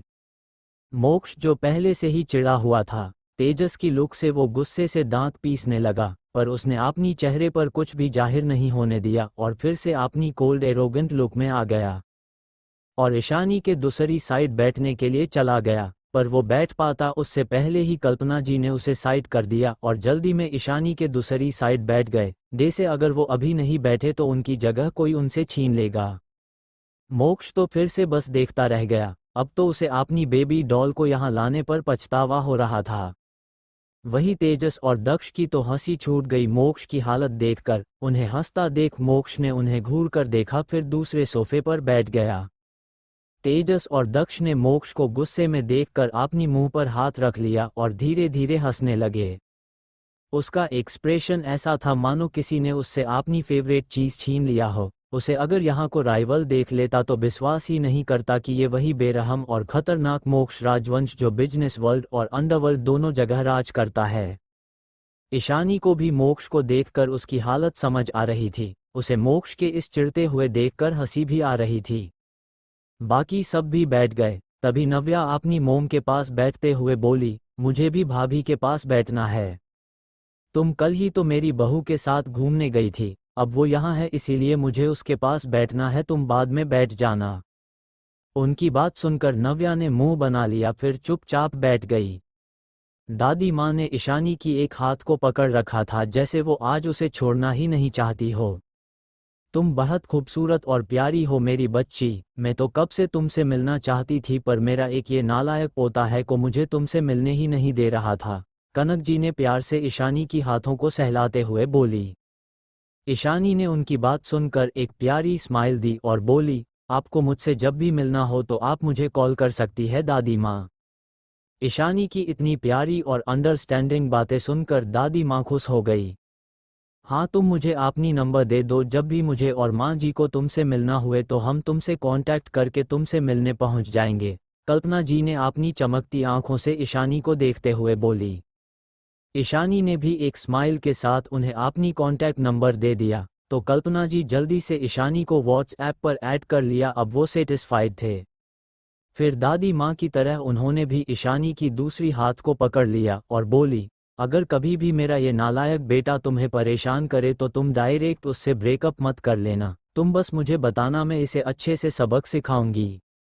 वही मोक्ष तो अपनी मोम की बातों से हैरान था। क्या उसकी मोम उसका घर बसने से पहले ही तोड़ना चाहते हैं? मोक्ष गुस्से में अपनी मोम को घूरने लगा, पर मोक्ष की इस गुस्से से कल्पना जी को कोई भी फर्क नहीं पड़ा। उन्होंने मोक्ष को पूरी तरह से इग्नोर कर दिया। फिर कनक जी, कल्पना जी और नव्या तीनों ईशानी से बात करने लगे। ईशानी भी नॉर्मल होकर उनसे बात कर रही थी, पर ज़्यादा नहीं, क्योंकि उसे ज़्यादा बोलने की आदत नहीं थी। पर दादी माँ, कल्पना जी, नव्या तो रुकने का नाम ही नहीं ले रहे थे। वही मोक्ष चिढ़ा हुआ था और मोक्ष की ऐसे रिएक्शन को देखकर बाकी सब मन ही मन हंस रहे थे। तभी मोक्ष जो अब तक चुप था उसे और बर्दाश्त नहीं हुआ, क्योंकि उसकी दादी माँ और मोम बीच बीच में उसकी बेबी डॉल से कुछ ना कुछ उसकी बारे में बुराई किए जा रहे थे। मोक्ष ने अपने चेहरे को नॉर्मल कर लिया और ईशानी की ध्यान अपनी तरफ खींचने के लिए उसे देखकर बोला, बेबी डॉल तुमको गिफ्ट्स लाई थी, उसे सबको दे दो। मोक्ष की बात सुनकर ईशानी का ध्यान मोक्ष की तरफ चला गया और उसे भी मोक्ष की बात सही लगी तो वो अपनी जगह से उठ गई। वही सभी घरवाले तो जैसे सदमे में चले गए थे। सदमा लगता भी क्यों ना, आज पहली बार उन्होंने मोक्ष के मुंह से इतने प्यार भरे शब्द जो सुने थे। जो मोक्ष किसी डेविल शैतान से कम नहीं था, जो कल तक किसी लड़की को अपनी नज़रों के सामने बर्दाश्त नहीं कर सकता था, आज उसकी आवाज़ में इतनी मिठास कैसे घुल गया। पर वो मोक्ष की इस चेंज से खुश भी थे, मोक्ष की इतनी प्यार से। जो भी हो, अब तो ईशानी उनकी बहू बनकर ही रहेगी। उन्हें तो डर लगता था कि कहीं मोक्ष के गुस्से को देखकर ईशानी उसे छोड़ ना दे, पर अब लगता है मोक्ष ईशानी के बहुत सीरियस है। अब तो उन्हें चिंता करने की कोई ज़रूरत ही नहीं थी। तभी ईशानी ने एक बैग पहले दादाजी को दिया। दादाजी ईशानी की प्यार से लाया हुआ गिफ्ट को माना नहीं कर पाए और उन्होंने उस गिफ्ट को एक्सेप्ट कर लिया। फिर ईशानी ने दादी माँ को भी एक गिफ्ट बैग दे दिया। एक एक करके बाकी सबको भी दे दिया। जब ईशानी ने मोक्ष को एक बैग दिया तो मोक्ष को यकीन ही नहीं हुआ कि उसकी बेबी डॉल ने उसके लिए भी गिफ्ट लिया है। उसे लगा था ईशानी ने सिर्फ घर वालों के लिए ही गिफ्ट लिया होगा। उसने उस बैग को कसकर पकड़ लिया, जैसे वो कोई खजाना हो, और अगर वो थोड़ा सा भी अपने हाथ को ढीला छोड़ दिया तो वो खजाना कहीं खो जाएगा। वही दक्ष जो आपने गिफ्ट बैग को देख रहा था सबके गिफ्ट से ज़्यादा बड़ा था और बाकी सभी गिफ्ट से थोड़ा भारी भी था। उससे रहा नहीं गया तो उसने जल्दी जल्दी से उस गिफ्ट को खोलने में लग गया और बोला, देखा भाभी मुझसे सबसे ज़्यादा प्यार करते हैं, इसलिए मेरे लिए सबसे बड़ा गिफ्ट लेकर आए हैं। वही उसकी बात सुनकर सबने उसे देखा, फिर उसकी गिफ्ट की तरफ देखने लगे। वो सब भी ये जानने के लिए क्यूरियस थे कि आखिर उस गिफ्ट में ऐसा क्या है जो वो सबके गिफ्ट से सबसे ज़्यादा बड़ा है। जैसे दक्ष ने रैपिंग खोलकर बॉक्स खोला तो उसकी आंखें हैरानी और खुशी के मिले जुले भाव से चमक गई, क्योंकि उस बॉक्स के अंदर एक खूबसूरत वायलिन था। दक्ष को वायलिन बजाना बहुत पसंद था, ये उसकी सबसे बड़ी खुशी थी। फिर उसकी नज़र वायलिन के ऊपर बनी हुई एक आर्ट पर गई, जिसे देखकर उसकी आंखों की चमक और भी ज़्यादा बढ़ गई। उसने खुशी से उठकर ईशानी को गले लगा लिया। थैंक यू भाभी, आप सबसे बेस्ट हो। ये वायलिन लेना तो मेरा सपना था, पर मैं इसे खरीद नहीं पाया था उस वक्त। ईशानी को उसके दोस्त और क्लोज लोगों के अलावा पहले किसी ने भी उसे ऐसे गले नहीं लगाया था, पर ईशानी ने कुछ नहीं बोला, क्यों उसे एक अपनापन महसूस हो रहा था दक्ष के साथ। वही जैकी को अब दक्ष से बहुत जलन हो रही थी। वो अभी उससे कुछ बोलता उससे पहले ही मोक्ष आवाज़ उसकी कानों में पड़ी, छोड़ो मेरी बेबी डॉल को। मोक्ष को भी अपने भाई से जलन हो रही थी। उसे भी ऐसे जलता देखकर जैकी ने अपना मुंह बंद कर लिया और सर्वेंट जो स्नैक्स और पेस्ट्रीज रख कर गए थे उसे खाने लगा। जब उसके बदले कोई और बोल रहा था तो वो अपनी एनर्जी क्यों वेस्ट करता। उसने तो मोक्ष को अब से अपना जीजा जी मान लिया था, मन ही मन। चैप्टर 50, हैरानी और खुशी। मोक्ष ईशानी की कपल वॉच। दक्ष ईशानी से अलग हो गया, पर उसने मोक्ष की बातों को नज़रअंदाज कर दिया और बोला, ये तो ऑक्शन हाउस से किसी ने खरीद लिया था ना, तो फिर आपने ये कैसे लिया। तभी जैकी आपने मुंह में खाना ठूंसते हुए बोला, ये तो बोस को विश्वंभर दादाजी ने गिफ्ट किया था, बोस को। तभी तेजस बोला, कौन विश्वंभर दादाजी, भाभी जी के दादाजी का नाम तो रविकांत मेहरा है ना। बाकी सब भी कंफ्यूज थे। तभी जैकी बोला, और हमारे देश की राष्ट्रपति विश्वंभर सहाय, और कौन, क्या आप उन्हें नहीं जानते। उन्होंने ही बोस को ये गिफ्ट दिया था। उसकी बात सुनकर सब शॉक थे। तभी अखिलेश जी बोले, क्या उनके बेटे दैनिक सहाय है जो अभी इंडिया की एजुकेशन मिनिस्टर है। हाँ और नहीं तो क्या विश्वंभर दादाजी बोस को अपनी प्यारी पोती मानते हैं। बोस के लिए तो वो कुछ भी कर सकते हैं। इम्पोर्टेंट फैसला भी दैनिक जी और विश्वंभर दादाजी बोस से डिस्कस करके ही लेते हैं। अभी आपको पता नहीं, पर दादाजी ने बोस के पीछे कुछ गार्ड्स लगा रखा है। वो सबसे ज़्यादा बोस की सेफ्टी की चिंता करते हैं। जैकी तो बिना किसी को देखे सिर नीचे करके खाना खाते हुए ये सब बोले जा रहा था। जब उसे किसी की खतरनाक नज़र अपने ऊपर महसूस हुई तो वो चुप हो गया और डरते हुए ईशानी को देखने लगा जो उसे गुस्से से घूर रही थी। वो बॉस, उसने बस हकलाते हुए इतना ही कहा, आगे कुछ कहने की उसकी हिम्मत ही नहीं हो रही थी। वो अपने मुंह पर उंगली रखकर अपने सिर को नामे हिला दिया, जैसा कहना चाहता हो कि वो आगे कुछ नहीं बोलेगा। असल में तो बिस्वम्भर जी ने ईशानी को देने की के इसे ऑक्शन से खरीदा था, क्योंकि ईशानी को वायलिन बजाना पसंद था। पर जब मोक्ष ने बताया कि दक्ष को वायलिन पसंद है तो ईशानी ने इसे दक्ष को दे दिया, क्योंकि उसने इसे कभी नहीं बजाया था। तभी दादाजी ने पूछा, बेटा आप बिस्वम्भर सहाय को कैसे जानती हो? ईशानी ना चाहते हुए भी बता दिया, वो मेरी फ्रेंड नंदिनी की दादाजी है और मुझे भी वो अपनी पोती ही मानते हैं। ईशानी ने ज़्यादा कुछ कहना ठीक नहीं समझा। दादाजी ने भी सिर हिला दिया और बोले, सच में वो आपसे बहुत प्यार करते हैं। ईशानी ने भी अपना सिर हाँ में हिला दिया। तभी वरुण बोला, दक्ष क्या ये वायलिन तुझे चाहिए था तो तूने ऑक्शन के वक्त क्यों नहीं बताया? मोक्ष तेरे लिए ले आता। भाई इसे खरीदना इतना आसान नहीं, इसकी बिडिंग फ्रांस में हुई थी, मुझे तो उसी दिन पता चला था। ये वायलिन बहुत प्रीशियस है, म्यूजिक वर्ल्ड में हर कोई इस वायलिन को अपने पास चाहता है, क्योंकि ये वायलिन मास्टर इसे जो वायलिन वर्ल्ड में पहले गॉड की तरह में जाते थे उनकी लास्ट बनाया वायलिन है, जिसे सब गॉड ऑफ वायलिन भी कहते हैं। मोक्ष अब तक समझ गया था कि इतनी प्रेशियस चीज़ की प्राइस तो करोड़ों में होगी, पर बिस्वम्भर जी ने इसे ईशानी को गिफ्ट दिया था। वो जरूर ईशानी को अपनी पोती जैसा प्यार करते होंगे, पर करोड़ों की गिफ्ट उसकी बेबी डॉल ने उसकी भाई को दे दिया। वो प्यार से ईशानी को देखने लगा। तभी दक्ष बोला, ऑक्शन के बाद मैंने सुना था कि किसी मिस्ट्रियस पर्सन ने वायलिन को हाई प्राइस देकर खरीद लिया है। मैंने इस वायलिन को खरीदने के लिए उस इंसान को ढूंढा, पर पता ही नहीं चला कि ये किसके पास है। उसकी बात सुनकर सबने सिर हिला दिया। सच में ईशानी की इन्फ्लुएंस बहुत ज़्यादा थी। तभी नव्या ने भी अपनी बैग खोला तो उसमें skin care product, makeup set और एक डायमंड ब्रेसलेट था। नव्या खुश हो गई और ईशानी के गले लगकर बोली, थैंक यू भाभी। ईशानी ने प्यार से उसका सिर सहलाया। तभी कल्पना जी बोली, ये तो वही ब्रेसलेट है जो कल ही लंच हुआ है। दादी माँ बोली, क्या ये क्वीन ब्रांड की है? हाँ माँ, ये तो क्वीन ब्रांड की लेटेस्ट ऑडिशन है जो कल ही लॉन्च हुआ है। उसका सिर्फ एक ही पीस हुआ था जो आपके सामने है। ये ब्रेसलेट 1,50,00,000 का था, पर एक ही पीस था, जिस वजह से कोई उसे खरीदने से पहले ही लगता है ईशानी ने खरीद लिया है, क्योंकि इसे खरीदने के लिए सिर्फ पैसा नहीं, इन्फ्लुएंस की भी ज़रूरत होती है। अब तो फिर से सब शौक थे। सच में उनकी बहू और भाभी एक्स्ट्रा ऑर्डिनरी थी। तभी कल्पना जी ने भी अपना गिफ्ट बॉक्स खोला तो उसमें भी क्वीन ब्रांड की एक डायमंड सेट और स्किन केयर प्रोडक्ट भी था, जिसमें कोई नेम टैग नहीं था, क्योंकि उस प्रोडक्ट को ईशानी ने खुद ही बनाया था यहाँ आने से पहले, जो उसने अपने साथ लिया था। कल्पना जी ने हैरानी से देखा, क्योंकि ये डिमांड सेट तो बहुत ज़्यादा एक्सपेंसिव था। ये सेट 3 करोड़ की थी। उन्हें अब थोड़ा बुरा लगने लगा था, उनकी प्यारी सी बहू ने उनके लिए गिफ्ट लेने के लिए कितना पैसा खर्च किया है।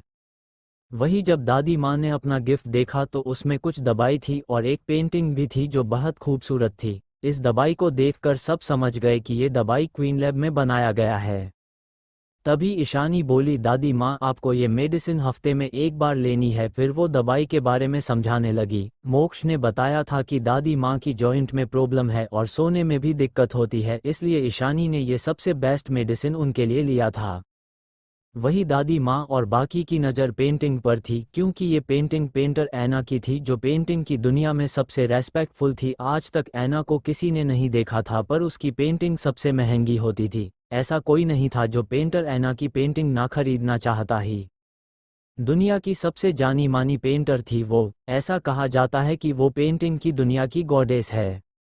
इस पेंटिंग की कीमत बहुत ज़्यादा हाई होगा। दादी माँ को पेंटर ऐना की पेंटिंग बहुत पसंद थी, इसलिए वो खुश थी। उन्होंने ईशानी की सिर पर प्यार से हाथ फेरा। सच में उनकी पोता बहू कितनी प्यारी और थॉटफुल है। दादाजी को भी ईशानी ने कुछ मेडिसिन दी थी उनकी हेल्थ के लिए, और एक चेस सेट भी, क्योंकि उन्हें चेस खेलना बहुत पसंद था। जब भी वक्त मिलता था वो हमेशा अपने दोस्तों के साथ चेस खेलते थे।